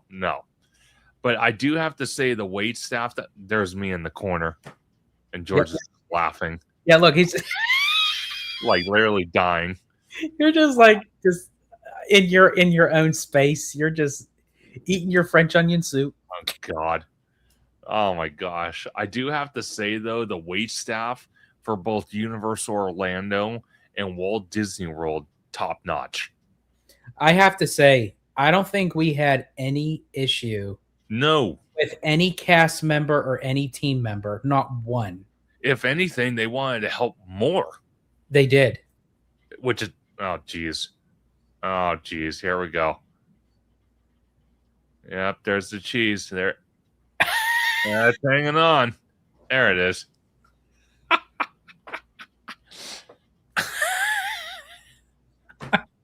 And it couldn't be any more better because it was cold outside. It was rainy. George is wearing his goofy shirt, and he has cheese sticking up like that. Perfect. Yeah. That's... Oh, here we go. Here we go. And mind you, folks, the Beast, again, he looks big on camera. You have to see this guy in person. He's taller than I am, and a lot of you know how tall I am. This guy's taller and bigger. I'm like, holy crap. I'm like, dang. I kind of wish, though, it wouldn't have been cool if they had Bill and they were dancing in the little center right there. And you did tell me that when we were there. I think that would have been if they did like a little waltz or something in the center of the room. That would have been really cool. That wouldn't have been cool. But yeah, he is humongously big. I'm like, so he ends up like walking away, and I thought he snubbed us. Yeah. And I'm like, you bastard! Like, why'd you do that? Like, I thought he was just passing us up, but luckily he was starting on one side of the room, and then he circled back. I kind of feel bad for those people on the back wall. He didn't even get close. Yeah, I wouldn't want one of those tables up against the wall. Like, no, he came right at us though. He's like right there. He's like, "Yep, we're coming to visit. I see cameras. I want to get close." That was pretty cool. Yeah. That was pretty cool. And what I love too is depending on the time, like of how long you're there, he'll come out a couple times. He'll make a couple rounds. I think he did it like 3 times while we were there. I believe so. Yeah. Let me see if I could try to find that part. If not, yeah, it's brief. Like I didn't get I think I just recorded them standing there. Oh, there it is. Okay, so this couple right here, the guy in the blue shirt and the girl in the white dress, the guy actually proposed in the middle of the restaurant. Everyone's clapping, celebrating, and having a great time. I don't think Beast was out at that point, but everyone's having a good time. She said yes. It's like the perfect fairy tale and the perfect restaurant to do that in too. Yeah, I think honestly, if you were to pick a restaurant in Magic Kingdom, like that was like the perfect. And this was right after she said I do, or I will. Yes, not I do, but yes. And everyone clapped, and it was perfect because we were receiving our desserts, and Abby got the rose. I think all 3 of you got the rose, didn't you? Yeah, it was really good. Like I love, and then you got the creme brulee. I got the creme brulee. I had to get the creme brulee. Remy D's asking, doesn't this make you want to go to Tokyo Disneyland to ride the Beauty and the Beast ride? Yeah. Absolutely. Like literally, if there is one ride that Disney has created that I want to experience so bad, it is the Enchanted Tale of the Beauty and the Beast. Oh, by far. Oh, by far. And then you're getting our reaction. And then let's see. Let's see. Oh, and then Animaniac, welcome in, says, I think they should replace Buzz at Disneyland with something else. Interesting. Well, people have said a Wreck-It Ralph attraction. Well, Wreck-It Ralph was supposed to go in Stitch's Great Escape building, which that never happened. So that's still an empty building at Magic Kingdom. It's still sitting stagnant. I don't know what they're going to do with it. Yeah, I think the last time I heard anything about it, they're using it as an employee break room, or I don't know what, maybe a storage room or something. Go figure. Crazy. Yeah. But overall, your thoughts of going back to Magic Kingdom? Oh, of my thoughts of going back like next time or coming back from this trip? Like coming back from this trip. I have to say, because, Disneyland became my new home, since coming out to Cali. So I get to go, very often. I was just there today. I was at Disneyland before, coming back to record with you. So I get to see Disneyland very frequent, and that's what it used to be for Walt Disney World. So now that the roles have reversed, it was very refreshing to go back down to Florida and be in Magic Kingdom again. The park where it all started for me. For all of you, for you, for Abby, for Tommy, Disneyland started it for you guys because you were born and raised here. I was a late bloomer when it came to Disneyland. My home park or home resort was Walt Disney World. And so the fact that, to kind of make a full 360 and go back to where it all began for me, and to have you guys with me and for you to experience it for the first time and for me to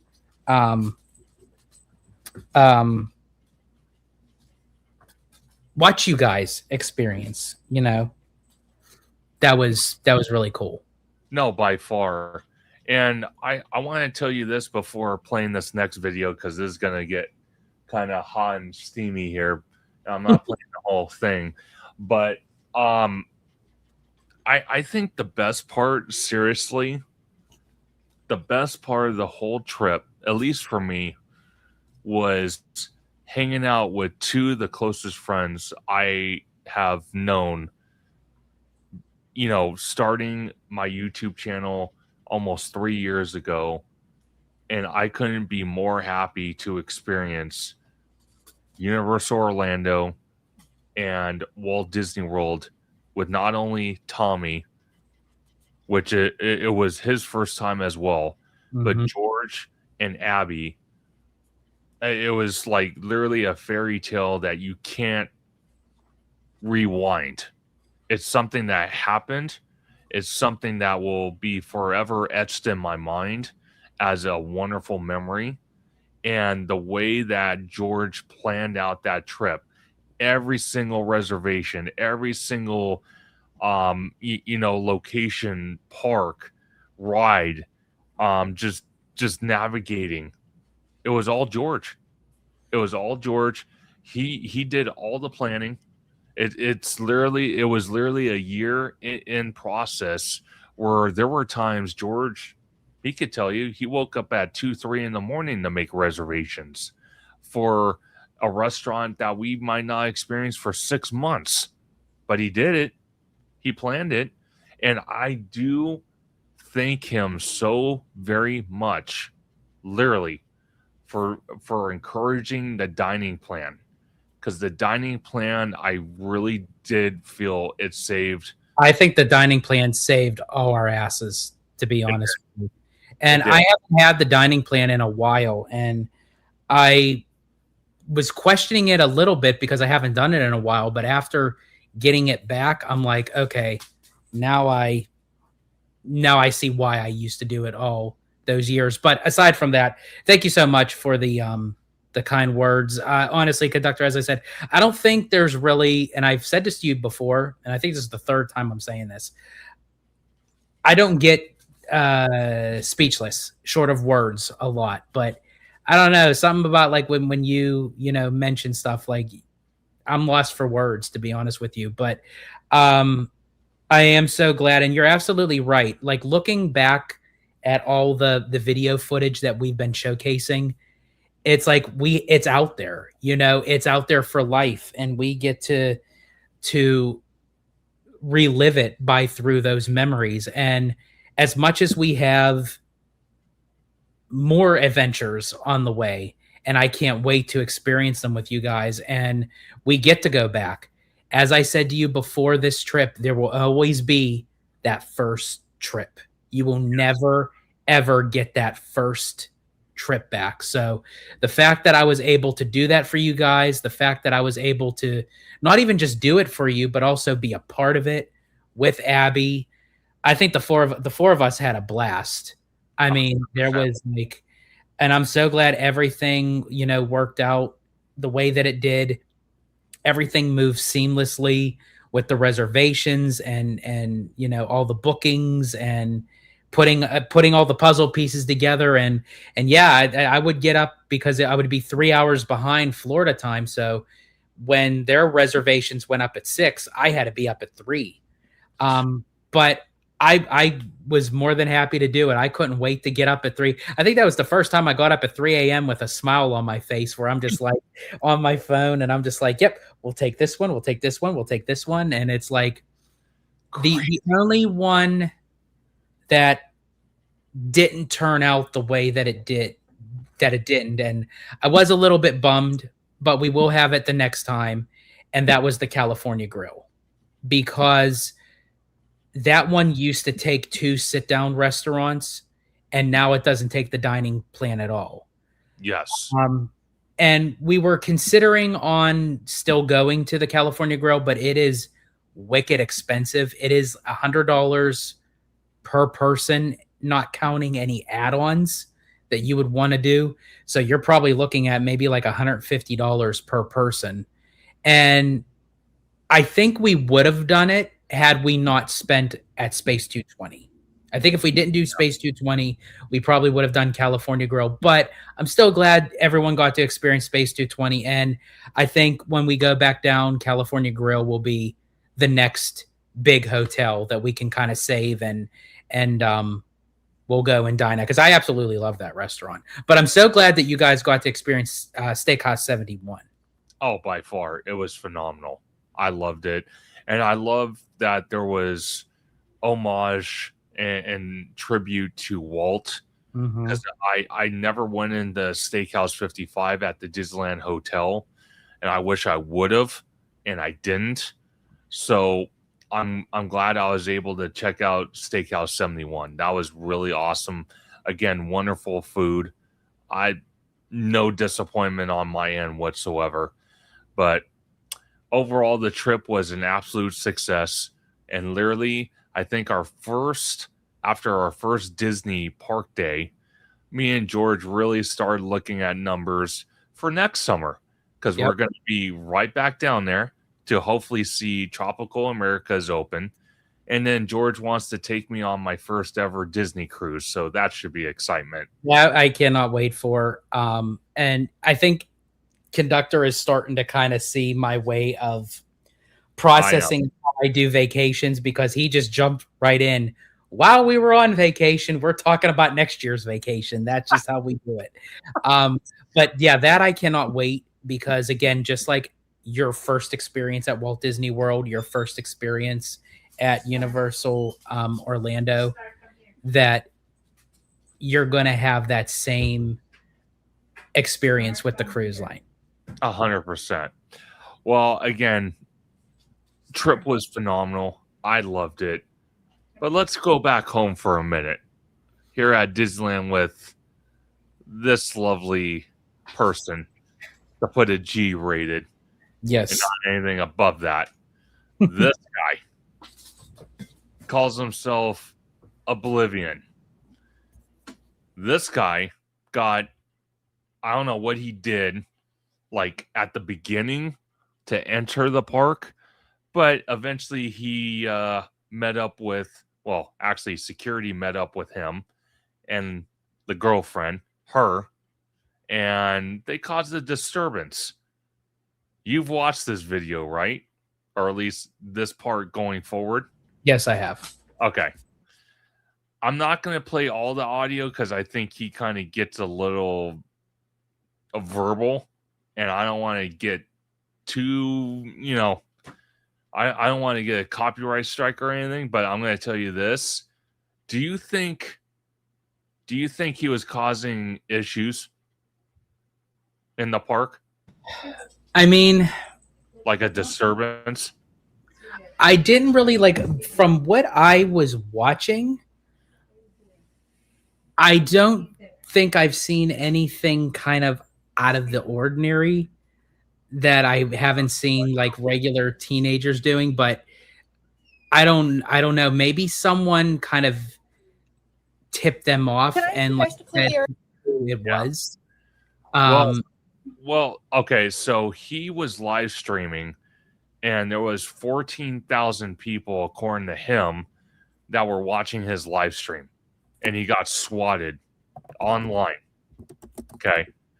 This lady right here in the yellow vest, head of security for the Disneyland Resort. The other person that's kind of talking off to the side is the number 2 head of security. Both females. A lot of people were going back and forth in the DMs and all that, saying that Oblivion and his girlfriend were causing issues. Live streaming, and then the whole swatting incident, because I guess they had helicopters show up. You have all these cops from the Anaheim Police Department showing up on property. That caused a disturbance because obviously you could. Yeah, I think that they would have gotten escorted out Yes. if they were disruptive. But the fact that the SWAT team was involved, helicopters, someone had said something that made it to be really serious. 100%. Okay, so again, I'm not going to play the audio. Again, things kind of get a little verbal, but a lot of people didn't like Oblivion doing what he was doing. A lot of people didn't like the security, thought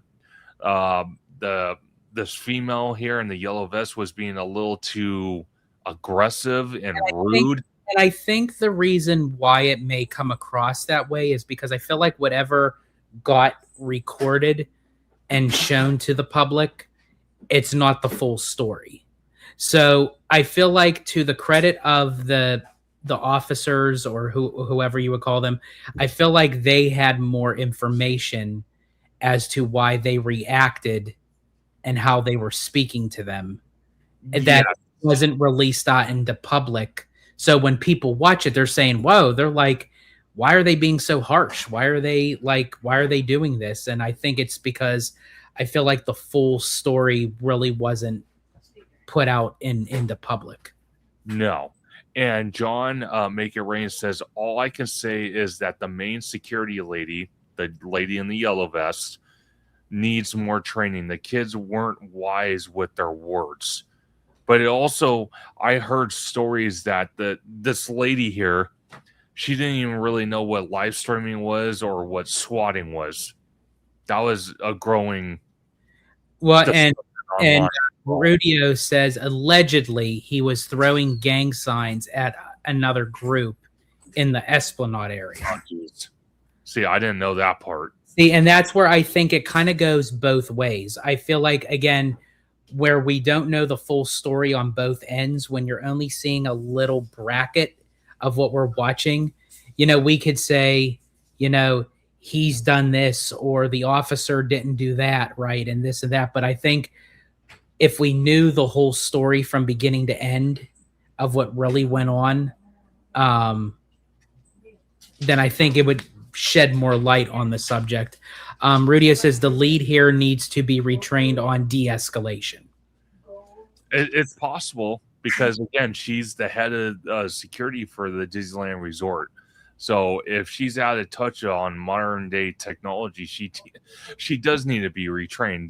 That's not being mean or offensive, but you have to, especially being in security, you have to be up with the times. Well, do you know why? Because I feel like security at Disneyland isn't up to the times. They're all hand checking bags. And that's part of the problem. They need to update everything and get them up to code. 100%. I don't get it. Animaniac says basically someone made a prank call, but the security lady is out of touch. Again, stating that Chris West says after everything happened, they trespassed them when they got to the trams. So actually, I am going to play a little bit of the audio, but if he starts getting weird, I'm going to mute it. But here we go. Here's the interaction. Yeah, Ben, I legit didn't do anything, though. This has disrupted our business, so therefore we're asking to leave our property. That's fine, but could we at least get a refund? We just paid. No, at this point, no. We are not taking care of a refund tonight. Okay. Who are you? And who are you? I'm Tina. I'm the security watch commander. I'm the person in charge of security for the scene. Can we talk to a manager or something? I am the manager in charge. I'm not trying to talk to a manager for security. I'm trying to talk to a manager here.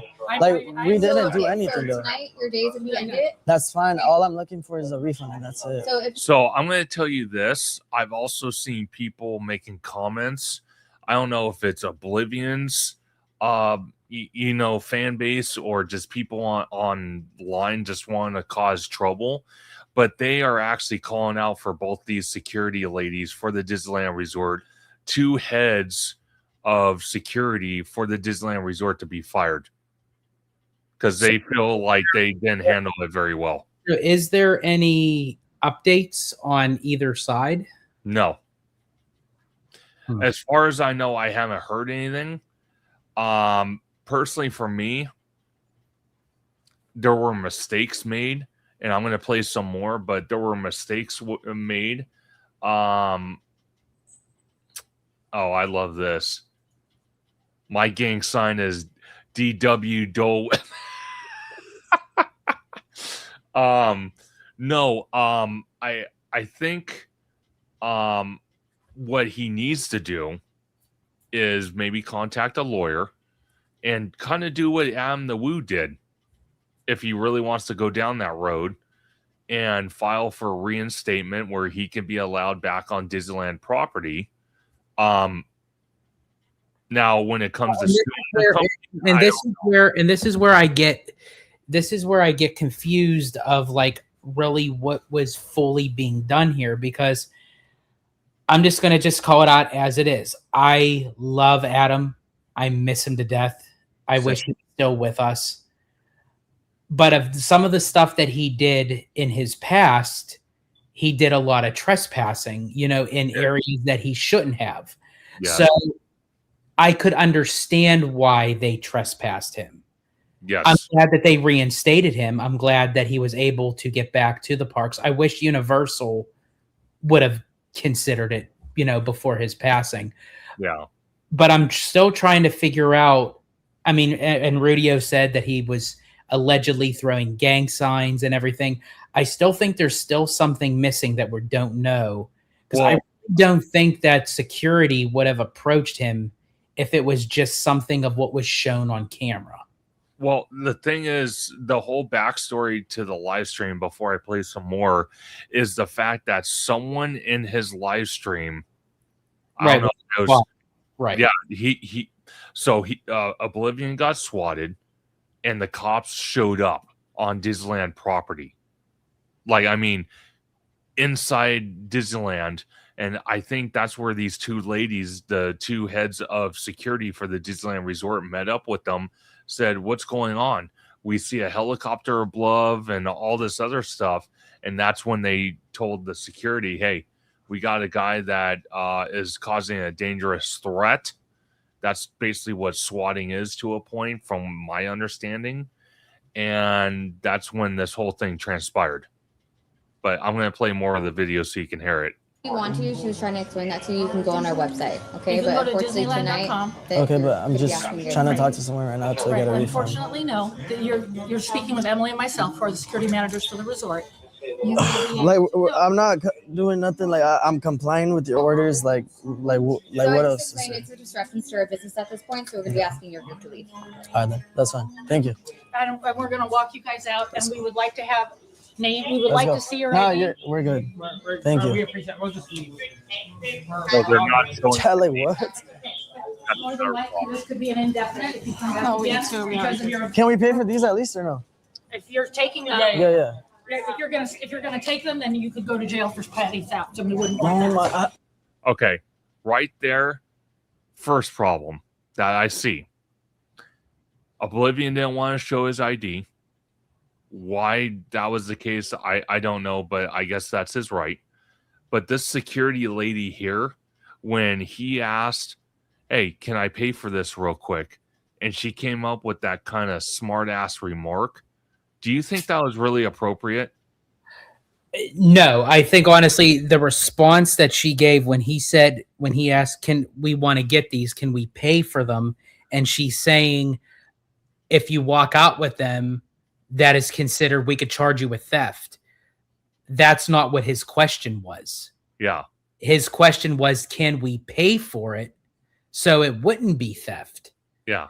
So I think honestly, and I'm not saying he was in the right, and I'm not saying that she was in the right. I feel like there was just a lot of misconstrued on both ends And Yes. that's why I felt like that nothing really constructively got done.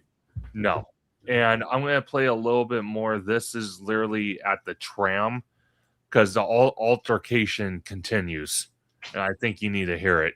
I said, yo, whoever just swatted me, bro, like, you got what you wanted, like, bro. Y'all ruined a perfect day.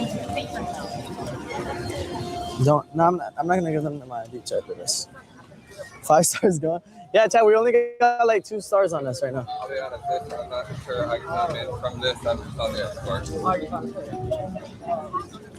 like Let me talk to her. So like, what's gonna happen now? Like, All of you are being issued a trespass admonishment, which means you are no longer welcome at Disneyland Resort property. like, Should you come back to the Disneyland Resort property, you will be subject to arrest for trespassing. but I don't. And that includes, just let me finish, Disneyland Park, Disney California Adventure Park, all of downtown Disney, all parking areas, and all 3 of our resort hotels. But which I don't- includes Disneyland's I understand. Hotel, Okay, Pixar Place Hotel, and the Grand California Hotel Okay. and Spa. can I say something?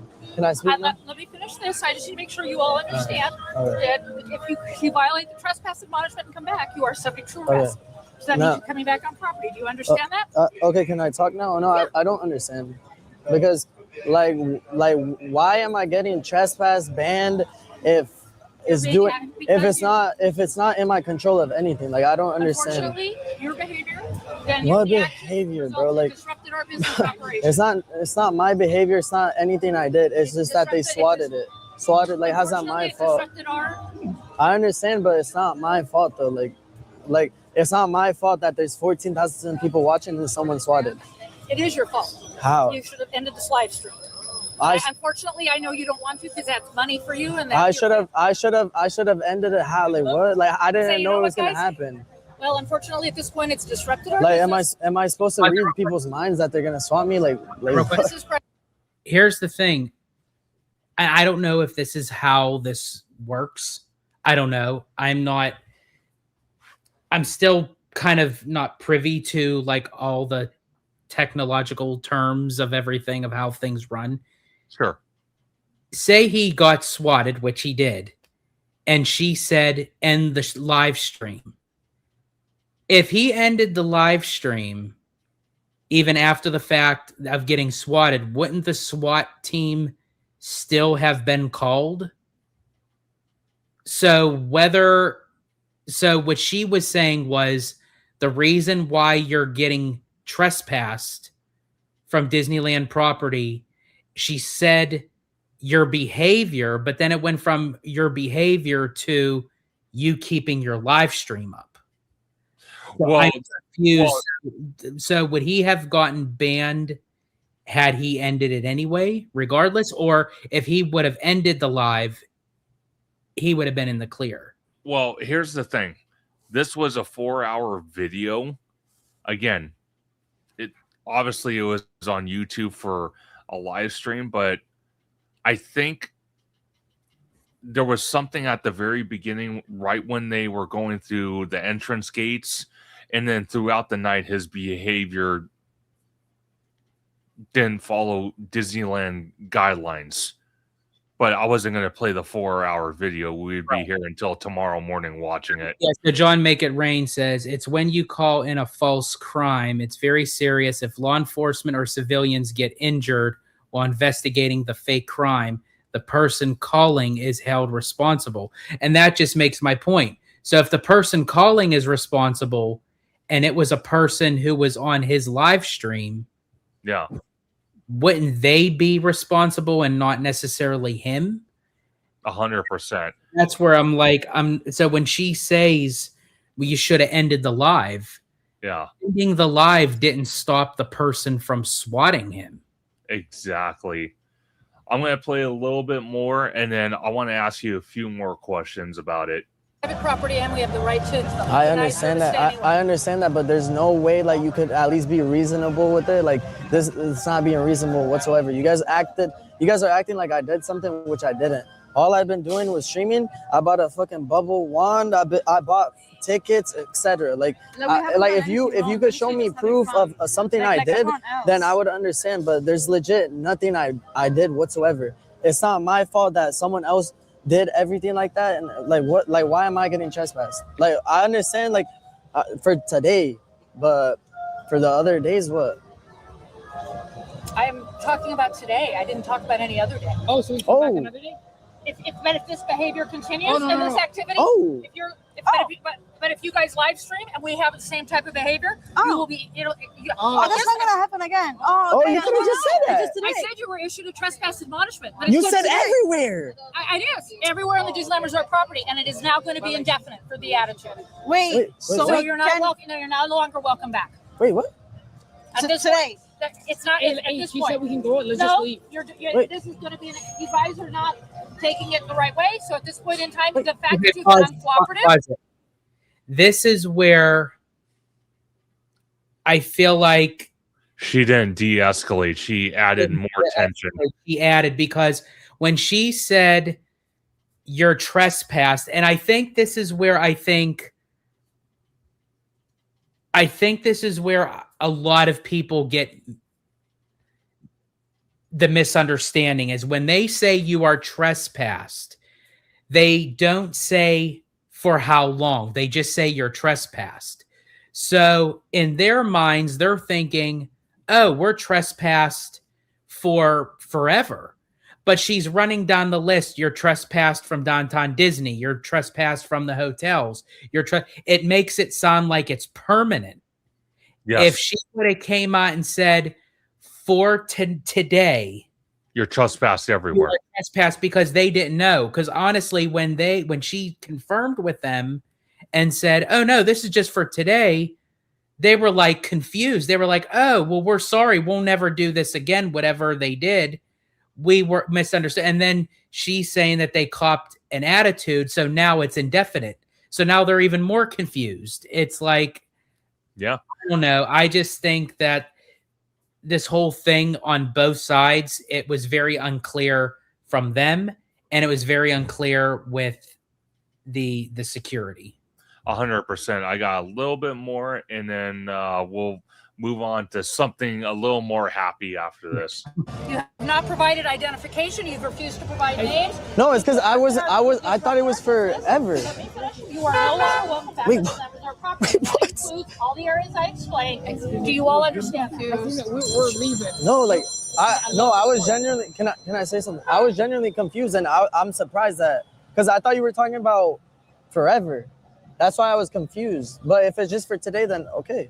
Okay. No, it's going to be indefinite. Right now, we need to have a cooling off period because your behavior and the actions of your live streaming, what it caused But and you how it just disrupted our business. But you just said a day though. So, how about we just get on the tram, and if you guys want to reach out to our guest planning support, But like that's so unfair, and, Reach out to and guest y'all, communications. you guys know that's unfair. Like what? but as far as tonight, our day is done. Oh, yeah, We're okay, getting just for ready to tonight. join the But cars. right now, you guys need a cooling off period, and we're not going to let that happen for a few. It's going to be a while. Oh no, yeah, we can take a month off. That's At, cool. at this point, there'll be an indefinite piece. So if you reach out to Disney, Okay, I have to.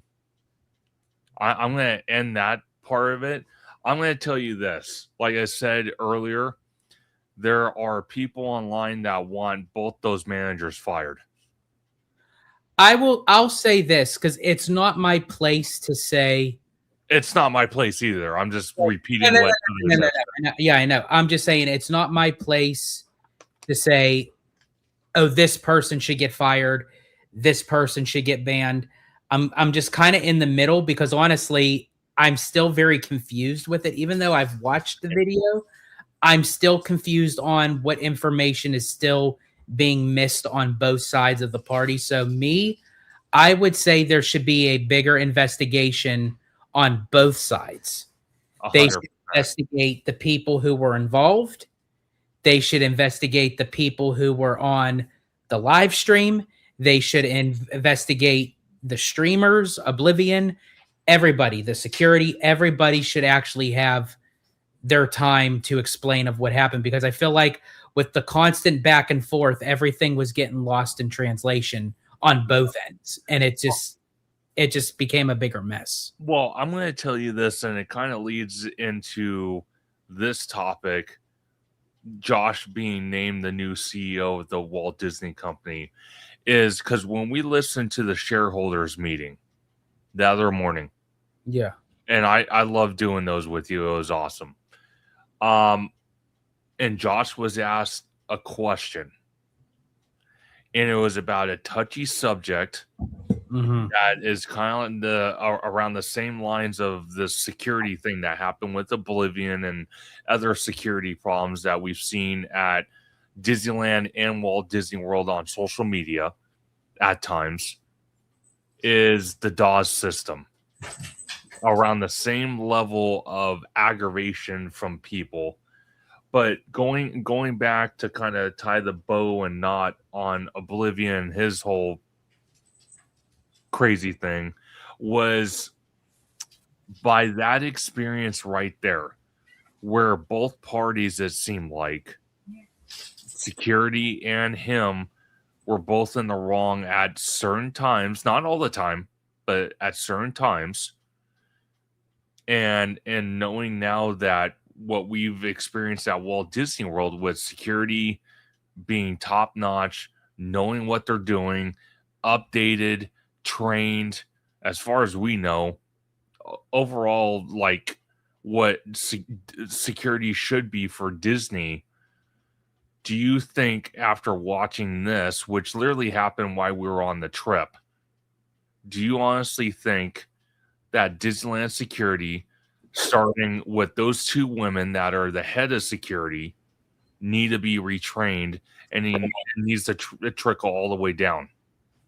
For certain instances of what we watched, yes, there were certain moments where when he said, "Can I buy this?" and then she says, "Oh, if you walk out with it, we can get you on theft." Like, I don't know, like where that came from, and then the confusion of the trespassing. Is it just for the one day, or is it forever? If they were confused, and then she changed her mind, and then it became more confusion. So I think, again, it's not as if she did it right or wrong, but I think it was just a lot of confusion. And I think when there's confusion that goes back and forth, it creates more issues. Yeah. So well, I think, honestly, I think a lot of times issues come from the higher head management, and it does trickle down with the lower. So maybe that's why a lot of the securities are not on the same page, because I've noticed that for years. When you go in through security, you have one security person saying, "Oh, you're good, you're fine." And then you have another security person saying, "No, that's not fine." Well, it's like, okay, well, which one is it? Because I want to be in the right. I don't want to go into the parks that of having something that I'm not supposed to, and then I get in trouble for someone else's mistake. Yeah. So I think, honestly, and I'm right with Animaniac, I don't know if it's to the extent that they should be fired, but definitely, maybe look at different positions, or, as you said, retraining. I think retraining needs to happen, because as far as I'm concerned, Walt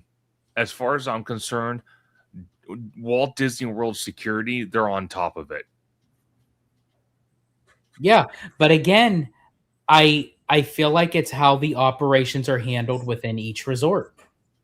Which, when it comes to security, all security, doesn't matter if it's Walt Disney World or Disneyland, needs to be the exact same.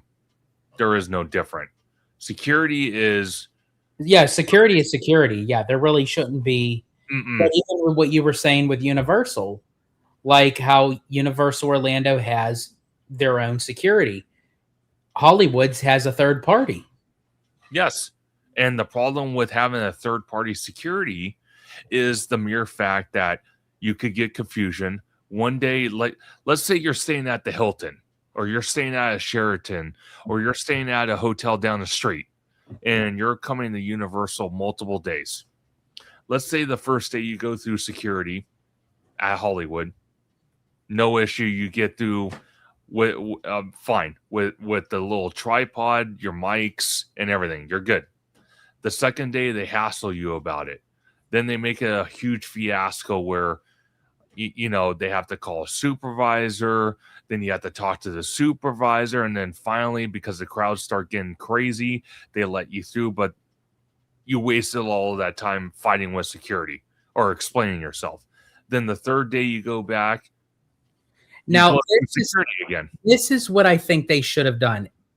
Until they get the real story of what happened between the live stream and Oblivion and his girlfriend and his friends and what have you, instead of doing a full trespass, what they should have done was freeze their passes for the time being until the investigation was done. Yes. So rather than say a full trespass, let's get to the bottom of it. Let's see what went on.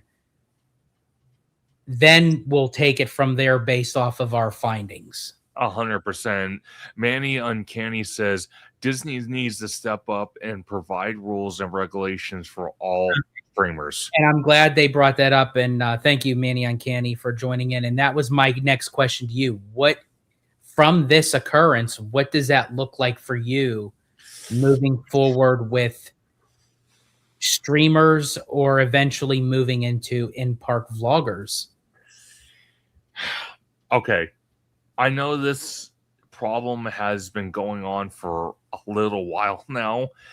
People that are not streamers, vloggers, influencers, anything like that, and they go into the park, they're already irritated enough that they're dealing with security that might not be the top notch like it should be. That's the first problem. Well, actually, no, it starts before that with the parking situation and getting to the ticket booth or the parking booths. Then it's parking. Then it's walking.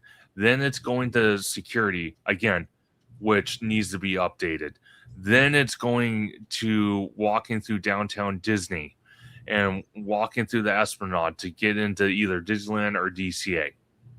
And by the time they go through all that hoopla and all that crazy nonsense, and they finally get into the park, because they're not a local, they're a vacationer or a tourist, whatever you call them, the last thing they want is to see streamers and vloggers, taking video or whatever, because not all of them, but a handful of them can be disruptive. And the problem with that is when you have that small amount of people, it ruins it for the rest of everybody else that does it. That's the first problem, because there's a lot of people, a lot of visitors that don't like streamers, don't like vloggers in the park. They don't. They do not. So you have that problem. Then on top of that, what is it going to come down to? Is Disney going to start implementing Universal Orlando rules like during HHN? Unless you have a media pass, you can't film. You can't do it. But then you also look at the thing that what if people just want to video or take pictures of their kids, and it's like, how do you separate that from vlogging? Like, that's an even bigger mess. Yeah, and you can't. And I don't know how they'll pull it off. There was a live stream last night on Theme Park and on Capture the Magic's channel, and I tuned in a little bit because they said, well, what if like vloggers get like a media pass, like they can apply for it, and Disney looks at their history, looks at their video content to see if they are a non-violent vlogger, if they've said any type of. I mean, I could understand that, but again, like, how do you separate that from a regular person who then pulls their phone out and just starts recording their kids? I'm not sure. Like, that's where it's like, how do you differentiate? And then, I mean, I could see to that point, if all vloggers or streamers, they get a certain credential, if Disney passes them, sort of like a DAS pass, you have to go through all the hoops and bounds, unfortunately. And I know a lot of people don't like going through those hoops and bounds right now, because there's a lot of talk whether or not it's discrimination or if it's not being treated fairly, but at the same time, Disney's looking at it where the system got so corrupt that people were abusing it, so it's just a sticky situation on all ends. And it really feels like no matter which way you go, you're damned if you do, you're damned if you don't. Well, see, the one thing I will say to kind of tie this off is I'm hoping now that Josh is the CEO, I'm hoping this problem reaches his desk and he makes a public announcement about it or a statement. I think that needs to be addressed because when you look at it, Josh is a parks guy and he can relate to a lot of us, whether it's people that just have a very much dear passion about the parks and the history of Disney in general, to the people that share the same interest but that are vloggers, live streamers like you and me. And I think too, not to cut you off, but John Make It Rain makes a great point. 99% of Disney content people don't harass people, but there are other outside of the Disney groups, such as the Speed Kid and others, who just don't seem to care or understand why it's a problem. That is actually very true. Maybe it won't reach us to that point because of the content that we produce. And maybe to your point, that if or theme park and what that they were talking about, if they look at each person's history and if they go through their socials, they go through their media platform and say, okay, this is an actual genuine Disney person, you can kind of tell where with Oblivion, even though they're at Disneyland, they're not recording Disney content. No, they're just doing their live stream. Just so happens at Disneyland. And I'm going to tell you, but he's not a Disney vlogger. He's not a Disney live streamer. No, and I'm going to tell you this: he has history about being swatted before. This is not his first time. Well, and maybe that's where, maybe that the officer was kind of, even though it seemed that she was oblivious, maybe that's what she was told to be that way with them, because they did know his history. 100%. We're going to answer this last question before we move on to Josh D'Amaro's statement. Animaniac says, when I Show Speed went to Disneyland, he had Plaid escorting him, but I think Disney invited him, so Disney likes the publicity too. Yeah, I think for I Show Speed, I think he was invited, or if he wasn't, I think Disney automatically knew kind of like the type of person that he was and what have you. So I think it's just different situations depending on who the content creator is. And let's see, Manny Uncanny says, I respectfully disagree. Not everyone knows of the situation. If Josh makes a statement, Oblivion gets more publicity. It's possible, but again, you can't let that go. Because when you have the local police department and a helicopter flying over and possibly the SWAT team showing up on property, you can't sweep that under the rug. You can't. Because it was on Channel 5 News. It was on one other news organization, so enough people know about it. Maybe not everybody, but when it reaches the local news, you can't tell me that's not big enough where the CEO himself can't make a statement.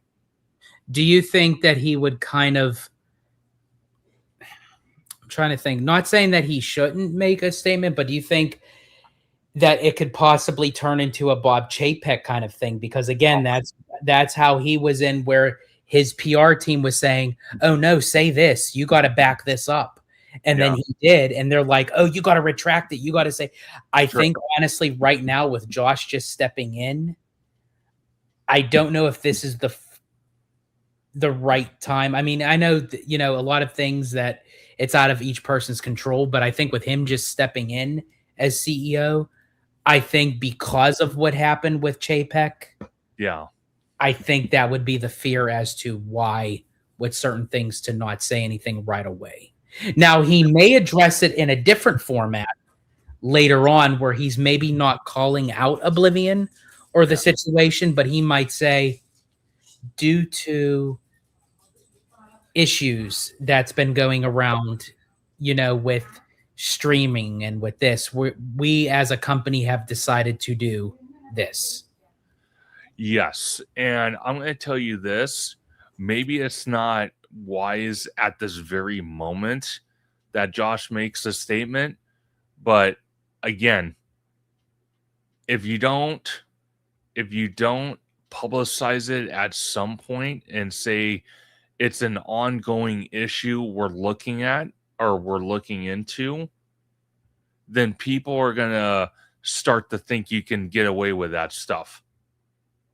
And at some point, I'm going to be honest, it's going to come a time where people are going to disregard the rules even more, especially when it comes to live streaming. They're going to go into Disneyland, piss security off, and then at some point there's going to be restrictions where you can't live stream, and it's going to ruin it for everybody. Unless a statement is being held until the full investigation is completed. I hope that's the case, because I do think a statement needs to be put out, whether it's from Josh himself or the PR department. It needs to happen. No matter how people feel about it, needs to happen. John says, did KCal News cover the cops showing up at the people who called it? Actually, it was the next morning that they reported on it. I do know KTLA 5 reported on it, but there was one other news organization. I don't know who it was, but there were at least 2 news organizations that reported on it. So, and John says live streaming may be coming to an end. And that's specifically why I think the Disney company, whether it's Josh himself or the PR department, needs to make a statement. They shouldn't keep quiet, at least for the long term. I think at some point in the near future, they need to make a statement. It has to happen. And as I think they'll wait for the full investigation to be completed, but I still think to kind of cover their ass, they'll make a statement where it's more abroad about the situation and not just call the individual out. No, 100%. Any statement they made, I wouldn't want his name affiliated with it, like actually said, because Manny made a great point. You don't want to make a statement with his name on it because you're giving them more publicity. You don't want to do that. You want to address the actual issue, not him. Yeah, they already dealt with him. No matter how it transpired, which we watched, no matter how many people agree with it or disagree with it or whatever the case might have been, that's already taken care of. But again, this has been a problem for a long time. And Oblivion is just part of that chain that's been happening, because there have been families inside the parks that have actually complained to security about live streamers and vloggers. I think with that though, and again, I think it depends on each situation of what vlogger that they're referring to, because those people might be complaining about the streamers and the vloggers, that they could be saying, you know what, we paid all this money, we brought our kids in, they can't see because you have all these people standing with their cameras, they can't, it's getting in our way and everything. They're talking on rides, we're seeing the lights from the camera while we're on the rides. I think that there could be other issues that could possibly stop live streamers and vloggers. 100%. And I don't want to see that happen. That's all I'm saying. Yeah. It's not that I want Disney to make a statement as of tomorrow morning at 9 a.m., but I don't want it to linger too long where they decide to restrict rules where we can't live stream, where there's going to be restrictions on vlogging because of one stupid vlogger that decided to be him and ruin it for everyone else. That is all I'm saying. The longer you don't address it as a company, the longer it gives the company the opportunity or individuals that influence the company to say, hey, you know what? We saw this incident. We can help you fix it. This is how you fix it. You know what I mean? Because it wouldn't be good. Yeah, it makes sense. I mean, I just think like as far as like with other people complaining to Disney, I think it's just not in this kind of case. I think people are just finding ways just to complain about something, Sure. whether it's big or small. No, 100% right. Well, George, for our last topic, I want to bring this up to you because obviously tomorrow got named the CEO while we're at Walt Disney World. And I want to ask you, what is, because we're both planning on hopefully getting tickets to D23 in about 2 weeks if we have it planned correctly. What is something you want Josh and his administration to put out at D23 that would get you excited? I think for me, like even right now, I feel like Josh is like really making moves even before D23. Like just the other day, they dropped a whole slate for the film division. And Yes. people were talking about it that, you know, there's going to be multiple Walt Disney animated films. There's going to be Pixar. There's going to be Marvel. I mean, I've never seen social media having big conversations just about dates. Yeah. There have been not even movies that were announced for these dates, but just the dates were dropped. Yeah. And people were, myself included, was talking online and saying, oh, what could this be? What could this? So, I mean, he's making moves. He's making, and I think Dana Walden is even part of that. So I think when it comes to D23, I feel like that the parks are going to get up-to-date news. Maybe a surprise here or there. But I feel like the studio is going to be one to be looked at. 100%. Because I feel like that the studio has been very stale and stagnant. So I think now is the time, because in order to keep the parks thriving, you need the studio. Yes. So I feel like that the studio will have to add more so we can gain more from the parks. 100%. And Manny says Josh will remove the time constraint for park hopping. Yes, that was announced by Thomas himself, actually. So Yes. that is a bonus. That is a bonus. I think if Josh actually comes out and says the reservations are no more, I think he would have everybody's attention. I think so. I don't know if that happened right now, but I think in time it will. It will. I think right now they're going to wait until the 2 Avengers attractions are open. Wait until a lot of the construction is done in downtown Disney, and possibly when Coco opens after the 2 Avengers attractions, I think at that point they might loosen the restraints on the reservation system, I think, going forward. That's personally what I think. Yeah, I agree. Definitely. So, one of the things I would like to see at D23, since this is going to be like an update D23 type parks panel, I would like further clarification on Avatar in the Hollywood backlot. What I would like to see is kind of something along the lines of like bio reconstruct, where they showed like an aerial photo. So it would show like you're in a plane looking down on the land, and it shows all the surrounding areas around the Hollywood backlot, like Hollywood Boulevard. Then you got Buena Vista Street. You have the Hyperion. But literally the Hollywood backlot where they want to put Avatar, I would like to see concept art, how they're going to build the transitions to get into that land. What's going to be the entrance, the exit?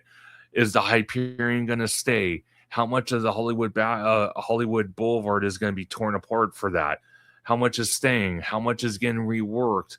I want to see an aerial photo of that. And quite frankly, concept art like that would not cost Disney that much to produce and to showcase at the parks panel compared to building like a 3D model that costs money. You might not think it does, but it does. I'm convinced that if we literally don't get no more new news on Avatar and it just kind of gets shrugged under the rug at this D23, I'm convinced that this is not going to happen. And honestly, I feel like even Jim Shull, and I know that a lot of people have indifferences with Jim Shull. They agree with him, they don't. But even he said that, you know, Disney could easily just scrap Avatar for right now. Yes. The place where it's supposed to go, and they can make Zootopia. Well, it's funny you mention that because that's the article I actually sent you, his video, stating why he thinks that Avatar is either not going to show up or it's going to go in the Simba parking lot, and Zootopia is going to fit in the Hollywood back lot instead. And I'm going to tell you this. For someone that was a former Imagineer with the Walt Disney Company and how he still has connections, I'm going to be honest with you. I believe his word over anyone else's at this point, unless it's coming from a Disney official, because he's as close as we could get as a Disney official without being official.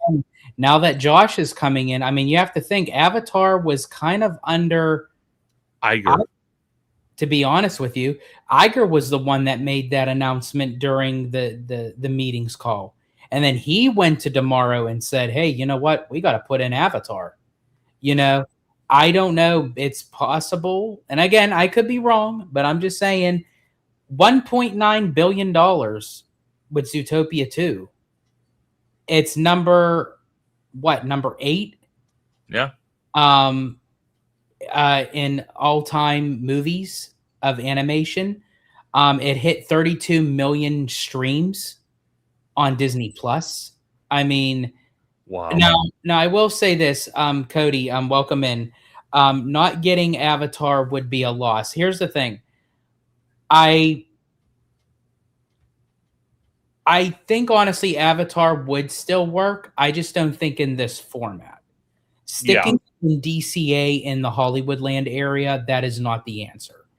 They could do Avatar, but I would wait further down the road where they can utilize the Simba lot, wait till Avatar 4 and 5 are done, and then they can change some things up a bit and, you know, see where it goes from there.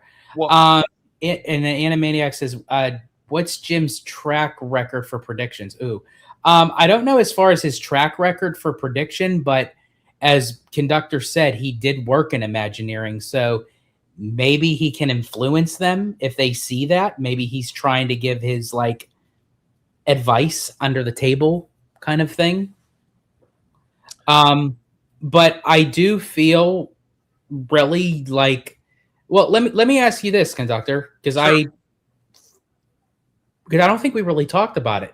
Now that you actually seen Pandora and Animal Kingdom as the land itself as a whole, yeah, even the buildup of walking across the bridge into Pandora, do you see that in the same format as if they were to stick it in Hollywoodland? No, I do not. And this is the reason why. I'll show you right now.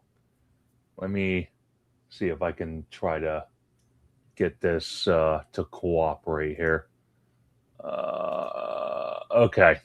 Let me share my screen here, and I'll tell you why. Because I do not believe it. Okay, here we go. All right. So on the left-hand side here, this is Avatar. Over here, DCA. Okay. So you walk, and I think the bridge, this is the bridge right here. This is the bridge. Okay. You walk in, go down the path, go around the bend, boom. Here's the Floating Mountains right here. You got the restaurant or the canteen. You have the Wind Traders where I got my little, hold on. He's not on, but my little Banshee. And right over here is Flight of Passage. You got the Navi River Journey in the same building. So you have all this, and look how big of a footprint it is with the service road and backstage area over here. Okay, so this area right here, which we kind of determined about 13 acres. Okay, this is 13 acres. You look over here where DCA is. Okay, right here. Hollywood Land, that's where it starts, all the way back here. And we measured it. Me and another friend of mine, Orange Grove 55, we measured it without taking out the Hyperion or taking out Philhar Magic. We're literally looking at probably 8 or 9 acres. Now, if you take out either the Hyperion or you take out Philhar Magic, that would give us 10.5 acres, maybe 11. So you see where the problem sits? And I do want to address Peter's statement, which I do understand what you're saying, Peter. I really do. It is a different location in Pandora. But my thing is, Pandora is still Pandora. You're still getting the same sights, sounds, smells. You're on that planet. And my thing is, when you're in Animal Kingdom, you're in an outer world element, but it's still cohesive with its surroundings. Yes. So it's an easy transition. I'm still having a very hard time understanding when you turn left off of Buena Vista Street, how much of that stretch of land of Hollywood Land is staying, how much of it is going. Yes. And then what is the transition from that street into Pandora? And then across the way, you're going to see Mission Breakout for Avengers. I'm not like understanding. And the other thing that concerns me too is they have yet to still call this a land. They've called it an experience. They called it a destination. Could this be an extension of Hollywood Land that you're walking into a Pandora scene? And if that's the case, that is horrible. Yeah. I don't want to walk into a scene in Hollywood Land. Yeah. If I'm going into Pandora, I want to walk into Pandora. 100%.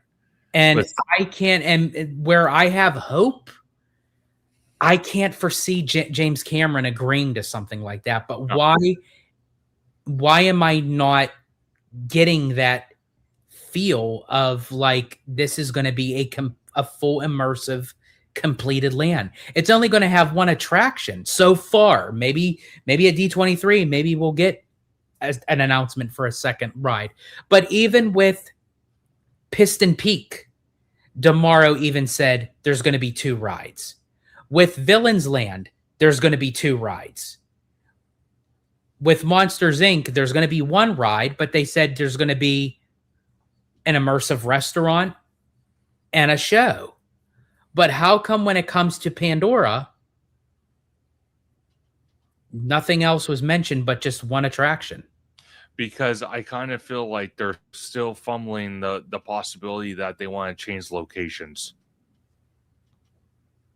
So they don't want to give more detail out. Oh, that's true. That's probably why.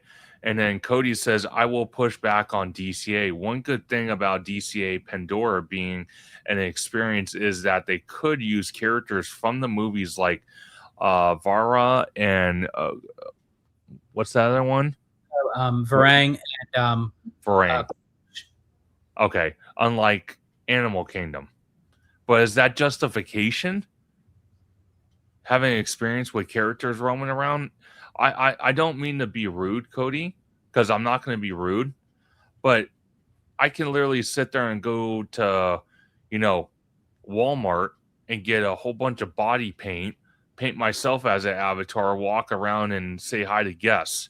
Is that what we want, or do we want an actual attraction? Please, I do that on Friday nights. Well, that's after hours content I haven't yet to see, and I don't know if I want to see it. Oh my god! So, and Cody, I assume that's what you mean by adding those characters. Are you saying like as meet and greets, or like in in the ride? Okay, in the ride. Okay, that makes sense. But still, as far as we know so far, I'm going to call it a land.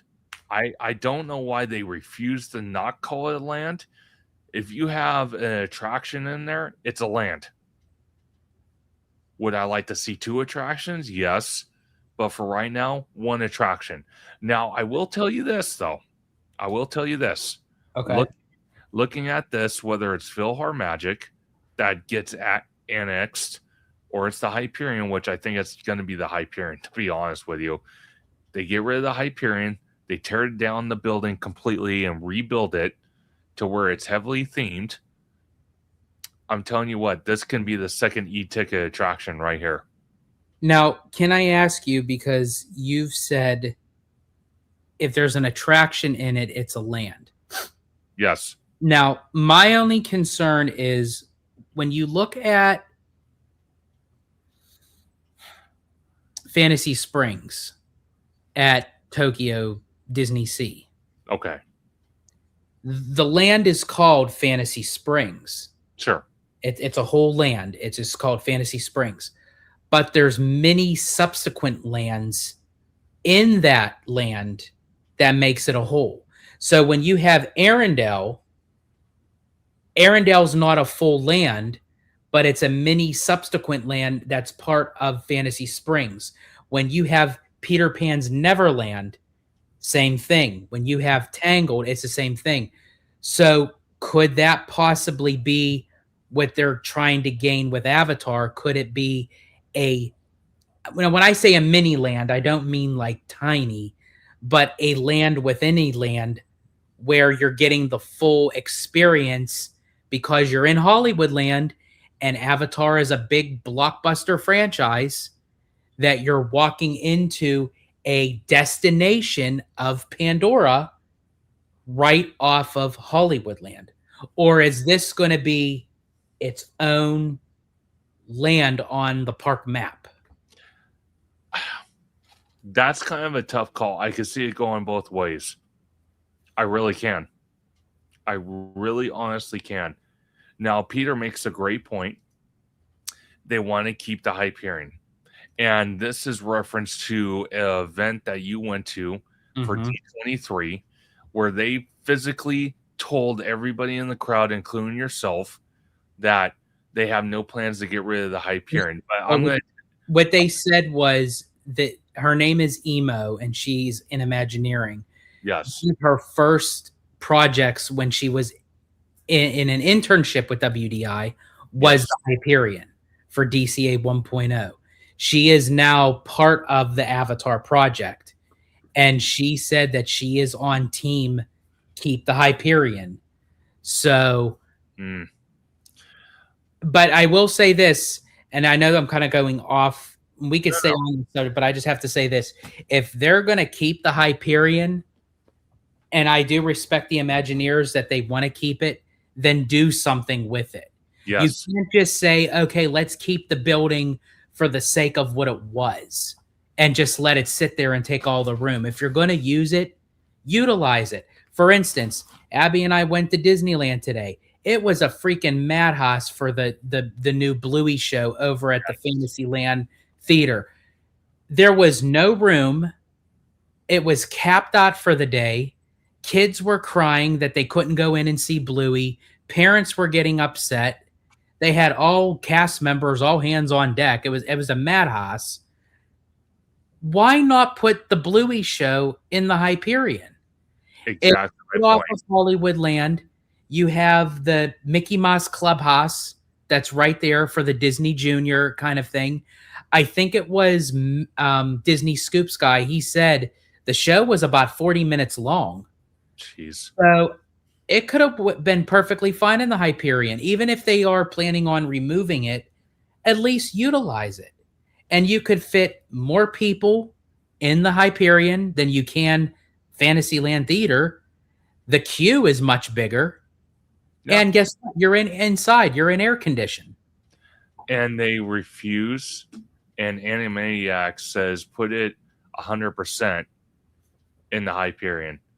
And I agree with that. But the problem is, if they don't want to do anything with it and let it sit there, I have all the respect in the world to that Imagineer. But I kind of feel that maybe she was saying that because they weren't ready at the time, and they're still not ready at the time to divulge more information about Avatar. So of course they're going to say, yes, we are team Save the Hyperion. That's very true. She could have been underplaying it because it was her first project. She's not going to come out to us and say, oh, yeah, we're going to scrap the Hyperion. It's going bye-bye. Yeah, she's not going to. So even though that she kind of made it sound like it still very well could be. Plus, you know what happens when you take something out of a Disney park and you're going to announce that to a bunch of Disney fans on stage. That's not going to happen. No, that's going to go really bad really quick. Remy says, I don't believe Pandora and Animal Kingdom is 12 to 13 acres. Based on Google Maps, it's only 8 to 9. Oh, interesting. I thought it was more than that. The extra 3 to 4 acres is exclusive of the parking lot next to it. Possible expansion pad. So the only reason I said 12 to 13 is because of that expansion pad, because they can move that parking lot. Give me a break. They always said that there was that expansion pad that they would use. Me personally, and I forget who said it. Somebody said it online, and I forget who said it, that rather than put Avatar in DCA, yeah, they could have put that boat ride or something else in the expansion and expand out Animal Kingdom's Avatar. Yeah, they could have. You know, that's just, I feel like right now Avatar is in the position that it was for Infinity Defense. It's like we're hearing about it for how many years, and then by the time we get it, it's like, I'll enjoy it, but it's like the hype just kind of diluted it because we're constantly talking about it, but there's like nothing coming.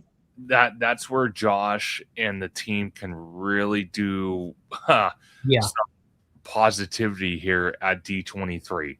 If we get more news about, Avatar, we get more news about Coco, we get more news about the Eastern Gateway, I think that's really going to help. Maybe some clarification on the former Tortilla Joe's location. I would be satisfied with that, because at least we know we could see concept art. We could see, they're actually, working on it instead of just saying it and having people trying to believe it. That's one win I could see. Another one that I could see is maybe a Tomorrowland remodel, and this time for real and not blowing smoke, I hope. But we'll have to wait and see. Who knows? But do I think Avatar should go in this plot of land? If they have no intentions of getting rid of the Hyperion, or they're getting rid of the Philhar Magic, then I say do not put it in the Hollywood backlot. Save it for the Simba parking lot. That's what I think they should do, really. Yeah. Cody says, I want Avatar in DCA because I only go to Walt Disney World once in a blue moon.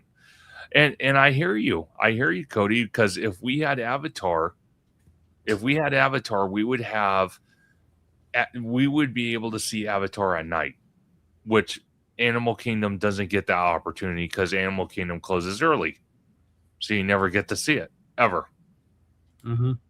Which that's another thing that needs to change too. And I hope that divulges from when they open Tropical Americas. Because that park is going to have to stay open later for the demand of Encanto and Indiana Jones. 100%. And then Chris West asked, is there any news about the dragon? No, there is not. Well, I think, I could be wrong, but I think Chris was referring to like if Josh was to do a big game changer. Oh. Mention the dragon. That'd be smart. That would be really smart. Remy D says, I want DCA to get the land based on Way of Water and expand Animal Kingdom and include the Fire and Ash lands. That would be cool. That'd be interesting. I would not be opposed to that. But Manny said Murphy the dragon. That's right. That's her name or his name, whatever the dragon might be. But there's one more video I want to play. It's literally, how long is it? It's only just under 6 minutes long. And it's basically Bob Iger's exit video clip that I want to show everybody. I thought it was brilliantly well done. It showed when he started with the company all the way up to his very last day with the company. And really quick before you play it, I just have one last thing. And Sure. Peter says, I just want a Nateri meet and greet. Peter, you want Nateri, you want Varang, you want all those tall, slim, batty women. I mean, who are you kidding? Come on. There you go.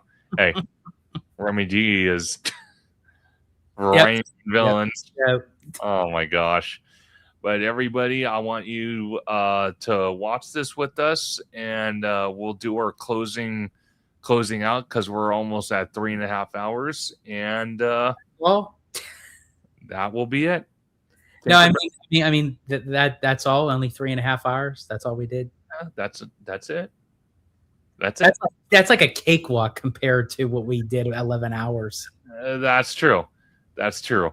Peter has one more comment. He says, I told George, but I forgot to tell you, Conductor, when I drove past Imagineering, they actually had a congrats, Josh, and a thank you, Bob signs on the Disney studio lot. They did. That is so cool. That is awesome. But here we go, folks. Oh, it might help if I actually have the volume up. That might help. Let's see. Oh, you know why? I know why. Hold on. Time out. I know why. Because it let me see. Let me see if this is gonna do it or not. If it's gonna cooperate. It should. I had it on. Okay, here we go. Or is it not gonna play? Storytelling is what drives this company. It's not about how much we create. It's about creating things that are great. Robert Iger has been named CEO of the Walt Disney Company. Looking back, it's an odyssey of sorts. Disney has purchased Pixar. We think we got something pretty good going here. The places I've been. A deal announced today that merges Mickey Mouse with Marvel Entertainment. Excelsior! And the things I've seen. Star Wars is now officially part of Disney. It was a perfect match of what our two companies are. The things I've been able to do. Breaking news, the blockbuster Disney deal buying 21st Century Fox. Let's go. Disney shatters the annual box office record. $7 billion movies in 2019 alone. Disney's new streaming service makes its debut today. One day at a time. Welcome to the new California adventure. Galaxy's Edge is now open. One job at a time. It's opening day for Shanghai Disneyland. It just happened so fast. I guess the rest is history. Come on! I think that success magnifies who you are. Bob Iger. He was honored last night by the Ad Council, receiving the organization's award for public service. It's not about business, it's about being good citizens of the world. To care as much as he does and to have as big a heart as he does, people's lives are improving because of the choices that he makes. A core tenet of ours is to create change, and not just to sit back and watch it happen. It takes patience and a lot of talent. And borrowing from one of Walt's greatest strengths, it takes courage. And today, we have plenty of it. What is the thing that when you are in your quietest moment, you are most grateful for? What I've come to realize and appreciate just what a privilege it is to work in this business for this company. Good evening, I am Bob Iger. If I were to learn one lesson, the lesson would be enjoy what you do, love what you do, because you won't do it well unless you do. Where do you go from here? To Disneyland.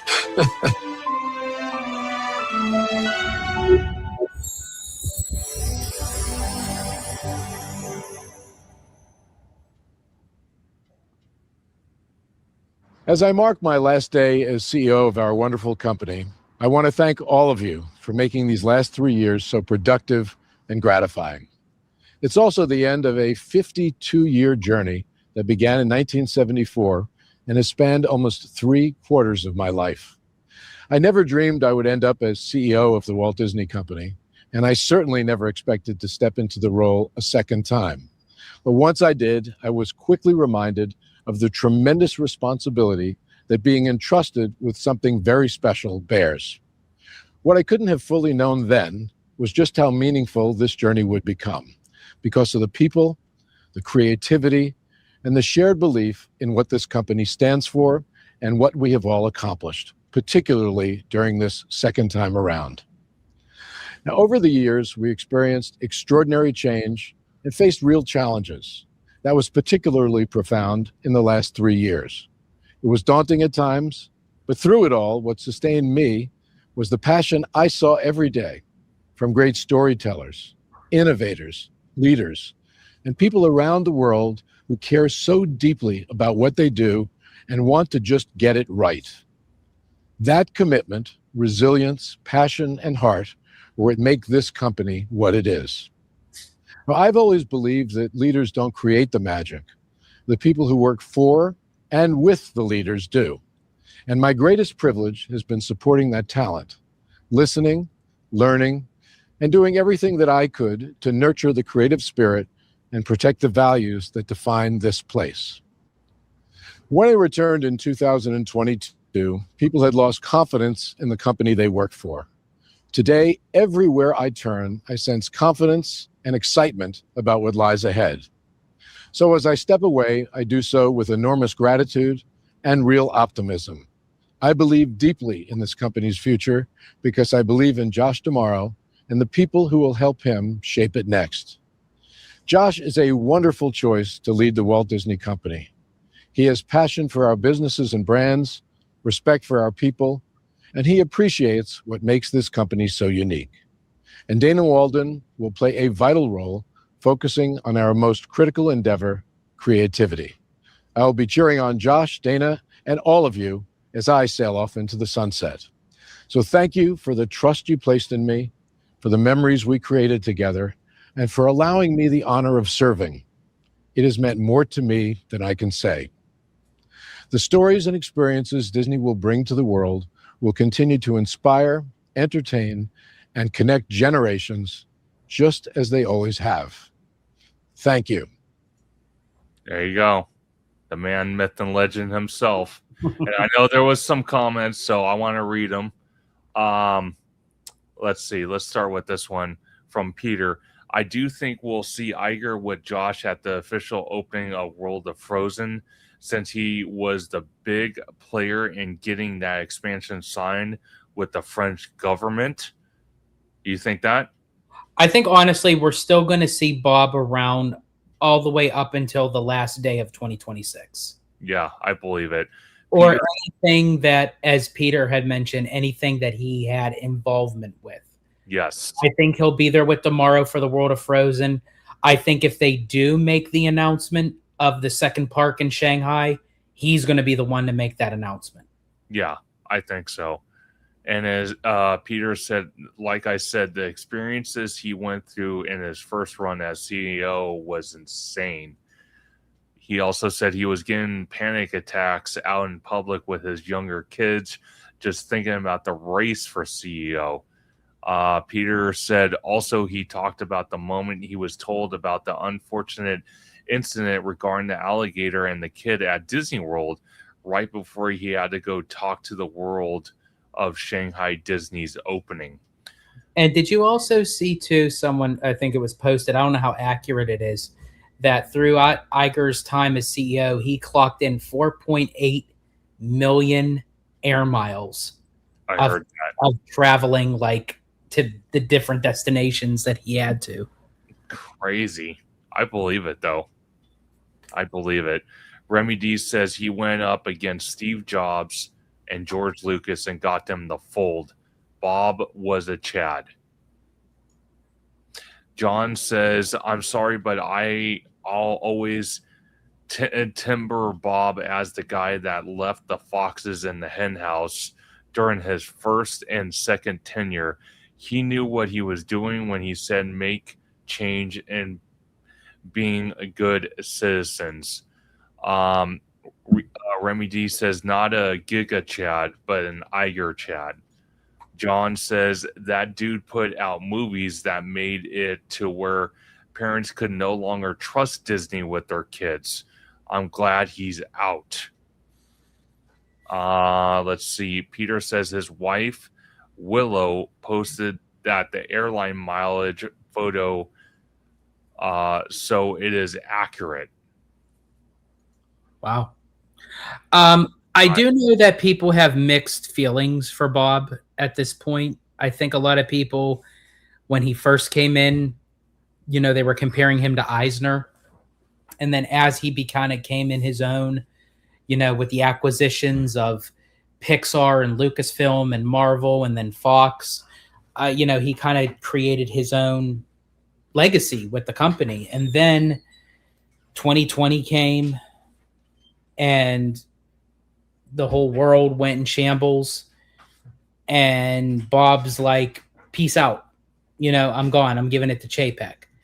And I feel like that's where everyone was kind of like on the defense when he came back, because they felt they got mistrust from him, that he jumped ship and that he didn't do it the proper way. And they put it in the hands of a guy that really didn't know what he was doing. And then they brought Iger back to essentially fix Chapek's mess, but I also feel like to fix his own mess. Yeah. And but I feel like this time around, the way that he got that proper send-off, he got the thank you Bob sign up at Imagineering. He was able to give his farewell speech. Tomorrow was able to give him his welcome speech and to thank Bob and everything. Everything was done the way it should have been the first time if Bob really truly wanted to retire, which I really don't think he was ready to retire then, because then he wouldn't have came back. No. I felt like he just jumped ship because he thought it was the easiest thing to do at the time. Yeah, 100%. Well, if you want to stretch it closer to 4 hours, I do have the 13-minute video of Josh. Oh yeah, by all means, play Josh. Here we go. We're gonna do it, folks. We're gonna do it. Here we go. All right. Click on this.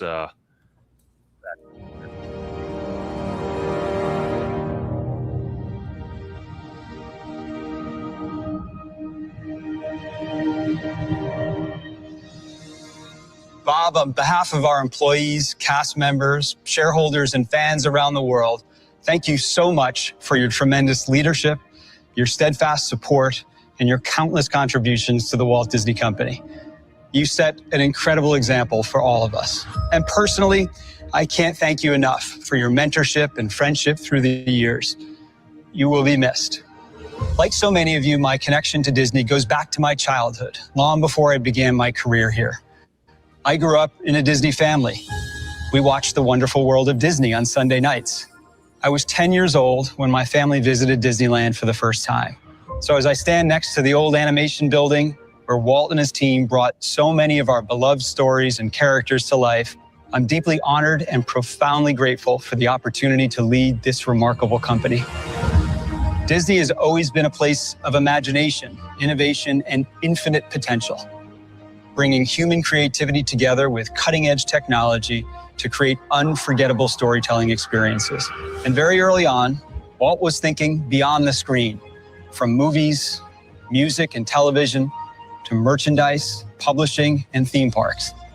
That vision has grown to encompass sports, news, games, streaming, cruise ships, hotels, and so much more. All of our businesses reinforce and amplify one another. At the center of the Walt Disney Company is an extraordinary connection we have with our fans, a relationship built over generations through the stories and characters that people carry with them throughout their lives. There's nothing quite like it. And all these years later, that connection has never been more relevant or more powerful than it is today. It remains our greatest competitive advantage. No one else has the ability to do this at the scale, quality, and global reach that Disney can. Simply put, while others in our industry are consolidating just to compete, are struggling to be relevant in a fragmented and disrupted world, Disney's in a category of one, poised to accelerate into our next era of innovation and growth.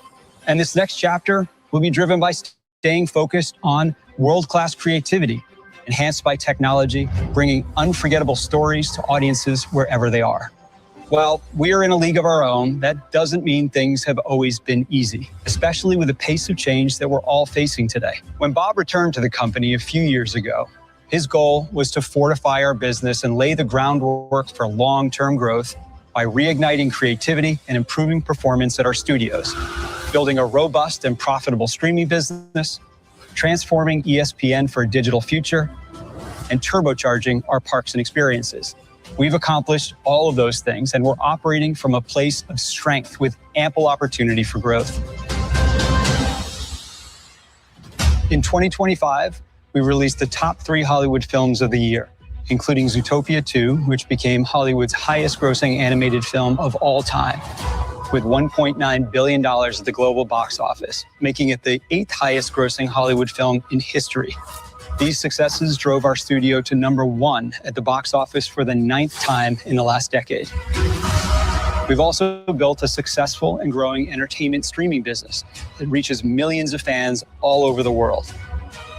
And we have the most engaged sports fans at ESPN as we continue to deliver compelling programming, including our #1 and #8 most watched events ever on consecutive days earlier this year. And last year, our experiences business delivered operating income of $10 billion, the highest in its history. Demand remains extremely high at our parks and cruise ships, and consumer products continues to be a powerhouse with $62 billion in retail sales. And just for a little perspective here, in the last few months, we welcomed our 900 millionth guest at both Disneyland Park in Anaheim and Tokyo Disney Resort. While it took many years to achieve these milestones, today, when you consider all the ways that people interact with Disney through all of our platforms on a daily basis, the power of those connections is astonishing. Looking at our hand, it's an extraordinary one. Take all of this together, and Disney has never been more accessible to more people in more places than we are today.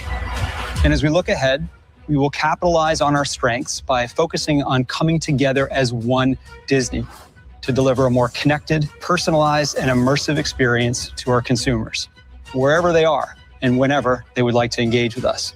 The heart of that relationship is, and it will always be, our storytelling. And there's no better example than Toy Story. 30 years ago, Pixar changed moviegoing forever with the first CG animated feature. Today, to infinity and beyond, it's more than a catchphrase. It's an instant association, no matter where you are in the world. These characters now live everywhere our audiences do, in homes across the globe through Disney Plus and consumer products, in our hotels, in every one of our theme parks and cruise ships. And we're expanding that world with a brand new story that is just as exciting, fun, and relevant as the films that came before it, when Toy Story 5 hits theaters in June. I saw the latest cut recently, and it's fantastic. And I'm excited to show you a sneak peek.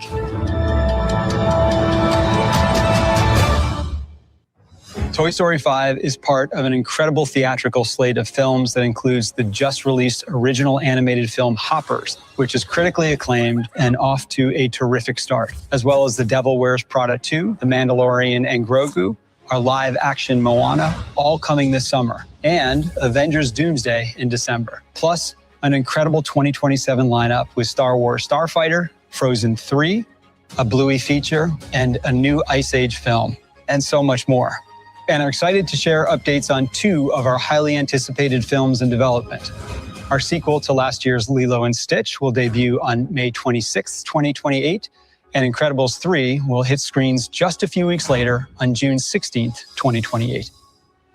We also have a wide array of world-class series from across Disney Entertainment. Shows like Only Murders in the Building, The Bear, High Potential, Alien Earth, Grey's Anatomy, Percy Jackson and the Olympians, Dancing with the Stars, Paradise, Daredevil Born Again, and the hugely popular Love Story.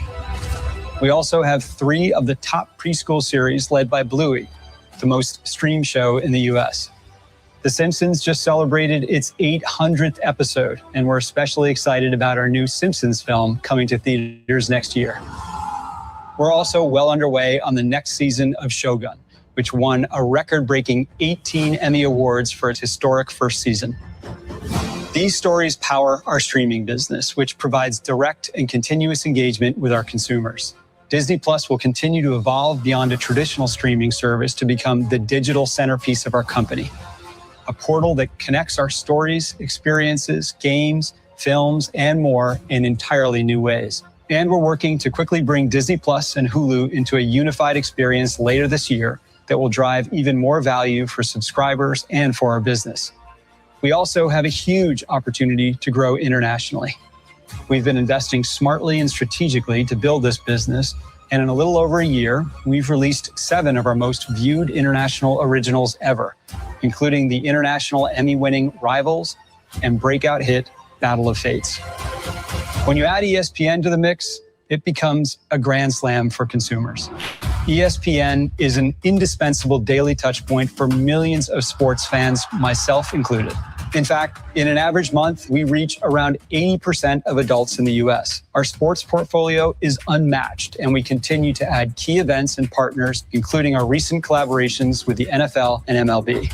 And we'll reach new heights next year when ESPN broadcasts the Super Bowl for the very first time, something we'll be bringing the full force of the Walt Disney Company to in a way that only we can. The power of Disney comes full circle at Disney Experiences. There's a reason this business is such a strong and consistent driver for the company. Built on our unparalleled storytelling and decades of creative innovation and operational excellence, Disney has continually raised the bar for what experiences can be, and it's always evolving. All around the world, we're building new adventures and expanding capacity to welcome more families into our uniquely Disney experiences. Driven by the largest capital investment plan in Disney Experiences history, it's already bringing new lands to our parks and new parks to our world. Later this month, we'll unveil a new Frozen land in Paris. We're doubling the size of Avengers Campus at Disney California Adventure, building a Villains Land at Magic Kingdom, and planning our first new park in a decade in a brand new corner of the world. And we continue to expand our award-winning Disney Cruise Line fleet. I was just in Singapore for the launch of the Disney Adventure, which is our very first ship based in Asia. It is stunning, and I'm so excited for our guests to experience it. We have 5 more ships on the way, and today I'm excited to announce the name of our 9th ship. the Disney Believe. Underpinning all of this is technology. We've never shied away from the latest innovations. And in many cases, we're the ones pushing the envelope because we know technology acts as an amplifier for our stories, our experiences, and the emotional connection audiences have with our brand. That's why we've partnered with Epic Games to bring a transformative new entertainment experience to Fortnite and connect it to our broader ecosystem. I just reviewed some of the progress on the worlds that we're building, and I was blown away by the possibilities. We'll continue to develop and embrace new technologies to empower our storytellers, but never at the expense of our characters and worlds, our creative partners, or the trust people place in us. Because Disney, at its core, is a company that celebrates human creativity. There's a door on Main Street in Disneyland. It's on your right as you're walking toward the castle. The door is labeled Casting Agency. And the quote on the door is from Walt. It says, "It takes people to make the dream a reality." This couldn't be more true for a company like ours. We have the most creative, most passionate, dedicated people. And it's because of our people that we'll continue to create stories and experiences that our fans carry with them for a lifetime. One of the most profound ways we see this coming to life is through our ongoing work with children's hospitals, veterans and military families, and the various community organizations we have the honor to engage with. We're especially proud of our work with Make-A-Wish. Disney is the largest wish granter in the world, granting a wish every hour of every single day. Our stories bring joy and hope and inspiration to millions around the world. And that's a privilege that we take very seriously. That's why we'll continue to come together as one team, building on the strengths I've highlighted today to carry Disney's enduring legacy forward and write the next chapter of this incredible story. As I officially step into this role with an incredible team at my side, I'm truly excited about the road ahead. And I have absolute confidence in our ability to deliver high quality, experiential storytelling that stands head and shoulders above the rest. I want to thank Bob Iger once more. He set a standard for creativity, integrity, and ambition that will continue to guide all of us. We are deeply grateful for everything that he's done. And of course, my thanks go out to all of our fans around the world. As some of you may know, I love talking to guests and fans and hearing all of your stories. Whether you love our movies, shows, parks, ships, games, books, music, the list goes on and on. You are the reason that we do what we do. And to our shareholders, on behalf of everyone at Disney, thank you for joining us today, and thank you for your continued belief and investment in this one-of-a-kind company. I think he forgot one fan that's chased them down Main Street a couple times. I mean, that was a missed opportunity. Like, he was showcasing himself with talking to the fans. They didn't get it on camera. I bet you if they did, that would have been one hell of a sizzle reel of me running down Main Street chasing him. Oh my gosh, that was that was a great exit video from Bob and a great intro video from Josh. Loved both of them. And Peter actually made an interesting point. Peter said 900 million at Tokyo Disney is still so wild to me. Hopefully I somehow end up in the next 100 million for Tokyo. Well, what I found interesting for Tokyo, get this, George, 30 years it just celebrated, and Disneyland has been around for 71 years, or close to 71 years. Or is it 71? I can't remember. We're on the 71 year. Okay, in July, it'll mark it. Technically, it's 70 and a half years right now. Okay, 70 and a half. And we just hit 900 million. Isn't that funny that an international park hit 900 million and it's been around a lot less than Disneyland? And that's more so because a lot of times Disneyland is more recognizable to California locals, but I think that's all going to change. I think that'll change for Disneyland Forward when they start making it vacation destination where they start expanding out the parks, adding a third park, more hotels. I think that'll eventually change. 100%. I'm just going to get to a couple more comments and we're going to end tonight. But Remy says free movie commercials for Disney during the Super Bowl next year. You think that's possible? I could think so, because he said they were going to go big and ambitious for next year's Super Bowl. And actually, I remember they showed that commercial, that little clip where it showed all the characters kind of going in one direction. They made that announcement during this past Super Bowl, already ahead of the game for next year's Super Bowl. So I could see them doing something big in a big way. 100%. Remy says, surprised he didn't mention Piston Peak. That is true. He didn't really mention. I mean, I don't really think it had anything to do with it, but like, I think because it had to do with the shareholders, a lot of people are still bitter about the Rivers of America. So he just kind of like, I'm not going to mention it. I'll mention everything else. 100%. And then John says OLC is making a ship. They are literally financing it, and they're going to own it. Disney's not putting out a dime, but they're building it. And if what the Tokyo parks are, I can imagine what the Tokyo ship is going to be. Yeah, 100%. 100%. Now, I do want to say, though, George has a list. He showed me the list. Mm-hmm. He showed me the list. And actually, he's had that list for how long? I have this list since 2018. I wrote this, and I actually have the date. 2018, September 3rd, 2018. Oh, wait, hold on. Let me get this. Lovely green screen behind you. That's reminding me of Orlando so much. Exactly. So right there, where am I? There we go. 2018, there's the date, September 3rd, 2018, Disney Cruise Line ship names. And here was my list. There it is, everybody. The second on the list, Believe and the Venture. And down at the bottom, I had the Wish. And the Wish. He called it. I have 3 for 3 already. So the other ones that I have is Discovery, Enchantment, Imagine, and Legend. So I think Legend's coming next. You think Legend's coming? I think Legend's coming. That would be interesting. I'm not going to lie. That would be. Because I could see the Legend statue possibly having maybe, and this was your idea actually, I think you said Hercules would be on the back of the ship and then they would have Walt and maybe Mickey or just Walt himself in the atrium. Yeah, I think honestly they could do that.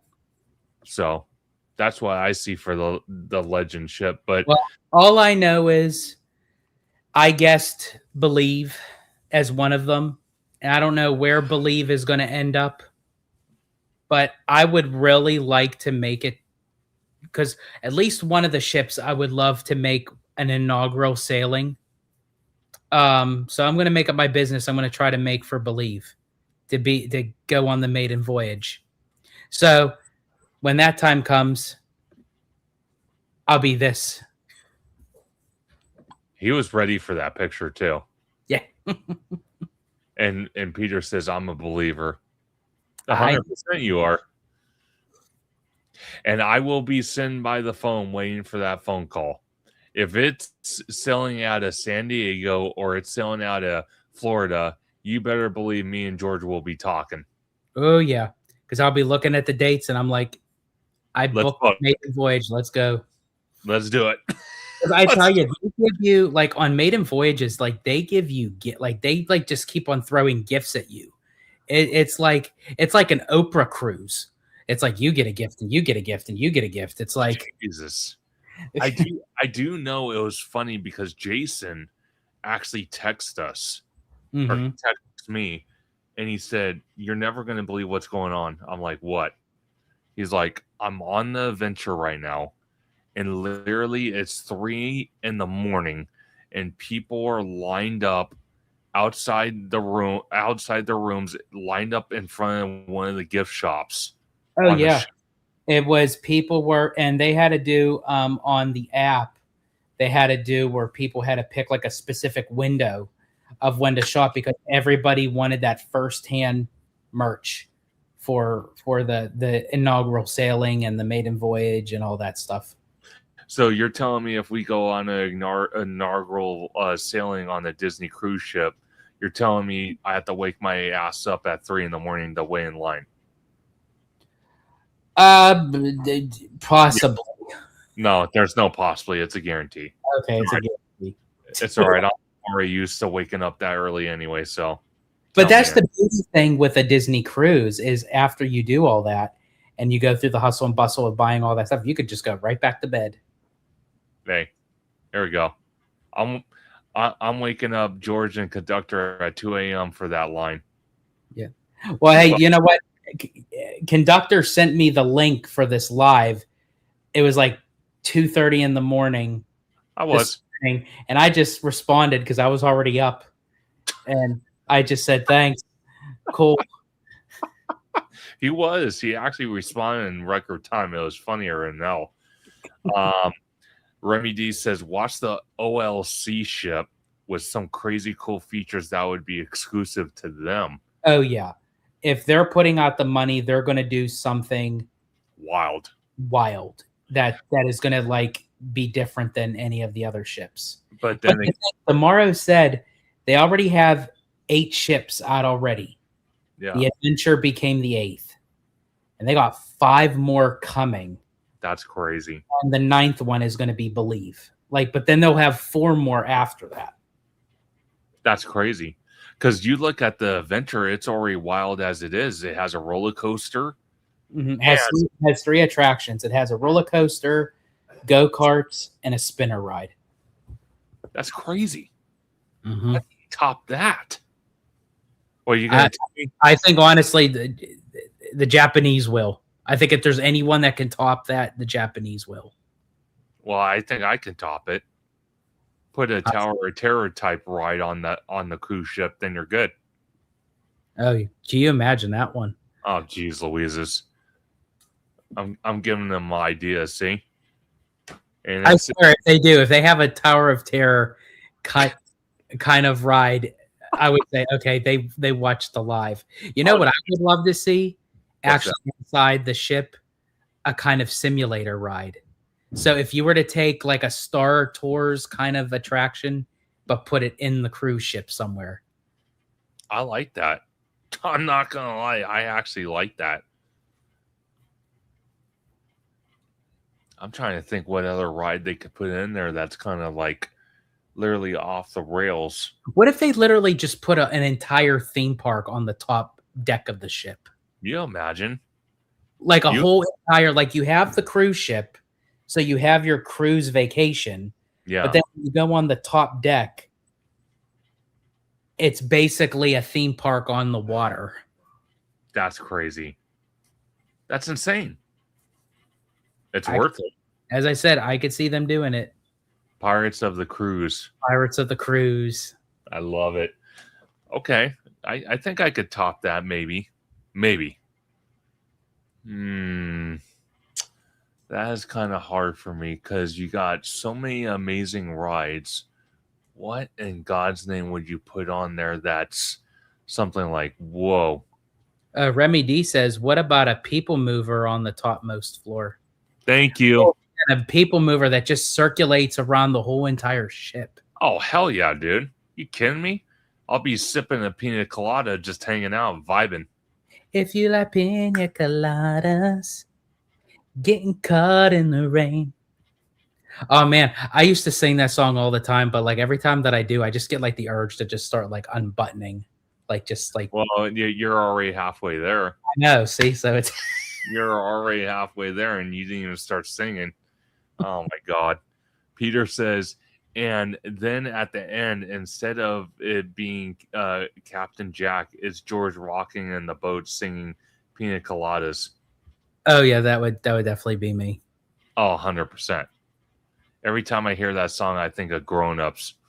Every time I hear that song, it reminds me of has anyone ever seen the movie The Sweetest Thing with Cameron Diaz, Christina Applegate, when they're soaking wet in their clothes and they're changing their clothes outside and they blast the radio from the car and it's playing Pina Coladas. Oh my gosh. John says, I just think they'll have a better adult section, a lot more slides, way more pools, infinity pools, rock climbing with animatronics, and so much more. Oh, I like that idea. What if they do have state-of-the-art animatronics on the ship? That would be dope. That would be cool. I am not gonna I'm not gonna lie about that. That would be dope. Or they kind of did it a little bit with the treasure, but it's for the kids area. I guess I'll see it one of the days when people were, on the island somewhere and the ship's basically empty. But it would be such a cool thing if they had a Star Wars section of the ship that's for adults. They do on the Wish is Hyperspace Lounge. Yeah, but that's like a bar, though. I'm talking about like. So you're talking about like actual almost like a character dining, but it's all Star Wars characters, kind of like what the Galactic Star Cruiser had, but like on steroids, where like literally you're sitting there having dinner, and then all of a sudden Darth Vader walks in, or what if that's one of the new ships? What if it's an entire Galactic Star Cruiser? Because everyone was saying, dude, that'd be comparing it to an actual cruise ship, dude, and that's what people didn't get. What if it was an entire cruise ship that was just based on all Star Wars? Sign me up. I'm ready. Sign me up, because you better believe I'd be having my lightsaber ready to fight Darth Vader, one of my most favorite villains of the Star Wars era of all times. And if it's not him, it's Boba Fett. Either one. I'm okay with it. Either one. Oh my gosh. You imagine. Oh, Remy D says, what do you think of Universal having their own cruise ships where they have an HHN nights, or just make the whole ship HHN? I'm okay with that. At a certain time of the night, creatures of the nights start wandering on the top deck. That'd be dope. Think honestly, I mean, if anyone could pull that off, Universal would. And I think Universal Creative has said they are considering dipping their toe, no pun intended, into the cruise line industry. Dope. And I can see them eventually down the road, Universal doing their own cruise line. Oh, this is interesting. No captain, no crew, run by a remote control. I mean, I could see that in time. I'd be kind of nervous at first, having everything like remote, like. But I mean, I think in time, that's what it's going to eventually become. I think eventually, like you said, it's going to be all automated. So they might have a couple casts, like crew members, but not there to navigate the ship, but yeah, just kind of look over. Good. Something happens, but George, 4 hours and 2 minutes, my friend. Man, that was awesome. Thank you so much for being on the first Conductor Sunday live stream back in town. Can't thank you enough. And like I said, we're already planning next summer for Walt Disney World, for Tropical Americas and the cruise line. Can't wait to talk to you more about it off camera, obviously, so we can lock in our plans. But always great to have you. Where can everyone find you on social media? Absolutely. And Conductor, thank you so much for having me back on. It was an honor to be invited on your first live back since Florida. And it was an honor to be a part of the vacation with you and Tommy, with Abby. So as I said, that was one hell of a trip. It was very epic. It wasn't just Epic Universe. The whole trip was epic. And I can't wait, as I said, to have more adventures with you. I can't wait for you to experience your first Disney cruise, and I get to be a part of that. So I have a very sneaky suspicion that once we get on that ship, you're going to get bit by the Disney Cruise Line bug. I can almost guarantee it. I will. But in any case, if anyone would like to find me, you could do so on Instagram on Holo Gelato, or you could also follow me under my personal Instagram account, the Disney Italiano. And of course, you could find me and Abby here on YouTube on Holo Gelato. And basically, we cover everything with the parks, with the cruise line, with entertainment, all that good stuff. Absolutely. Great to see Sam chat. And Made it in a couple seconds, Sam, but you know what? Hey, you still made it. Yeah, that's what counts. You still made it. Again, everybody, I'm Theme Park Conductor. You can find me on YouTube and Blue Sky at Theme Park Conductor. You can find me on Instagram at theme_park_conductor, on X at Theme Conductor, TikTok at Theme Park Conductor 1, and every Sunday at 5 or 7 p.m. for Conductor Sunday live stream, where we have amazing guests like the one and only George, the Disney Italiano from Holo Gelato, and his wonderful wife, Abigail, as I get his raw, spicy Italian theme park opinions. I love it. I love hanging out with George in the parks. It's so much fun. And I love having them on these lives. It's always a blast. And then to remind everybody, just like George did at the very beginning of this live stream, all the shows that we filmed out in Walt Disney World for both channels, you can find mine at Theme Park Conductor on YouTube. It's called Conductor Ultimate Fan Membership. You will catch all the shows that I filmed at Walt Disney World and Universal on the channel. I think they're mainly Walt Disney World shows, but you can find all the shows on there because they're going to be members exclusive permanently. They're not going to be public. So if you want to see them, join the membership. Also join Holo Gelato's membership because he also has the same thing with all the shows. And then he also has some interesting content. I'll leave it as that. That it's a must see. And you can find that under, it's called Silencio Bruno. I had to stick with my Italian roots with the Disney Pixar film Luca. Silencio Bruno. Oh, God. But everybody have a wonderful night, and we will see you guys next Sunday on Conductor Sunday live stream. Have a good night, everybody. Peace See you out. later, everyone. See ya. See ya. See ya. If you let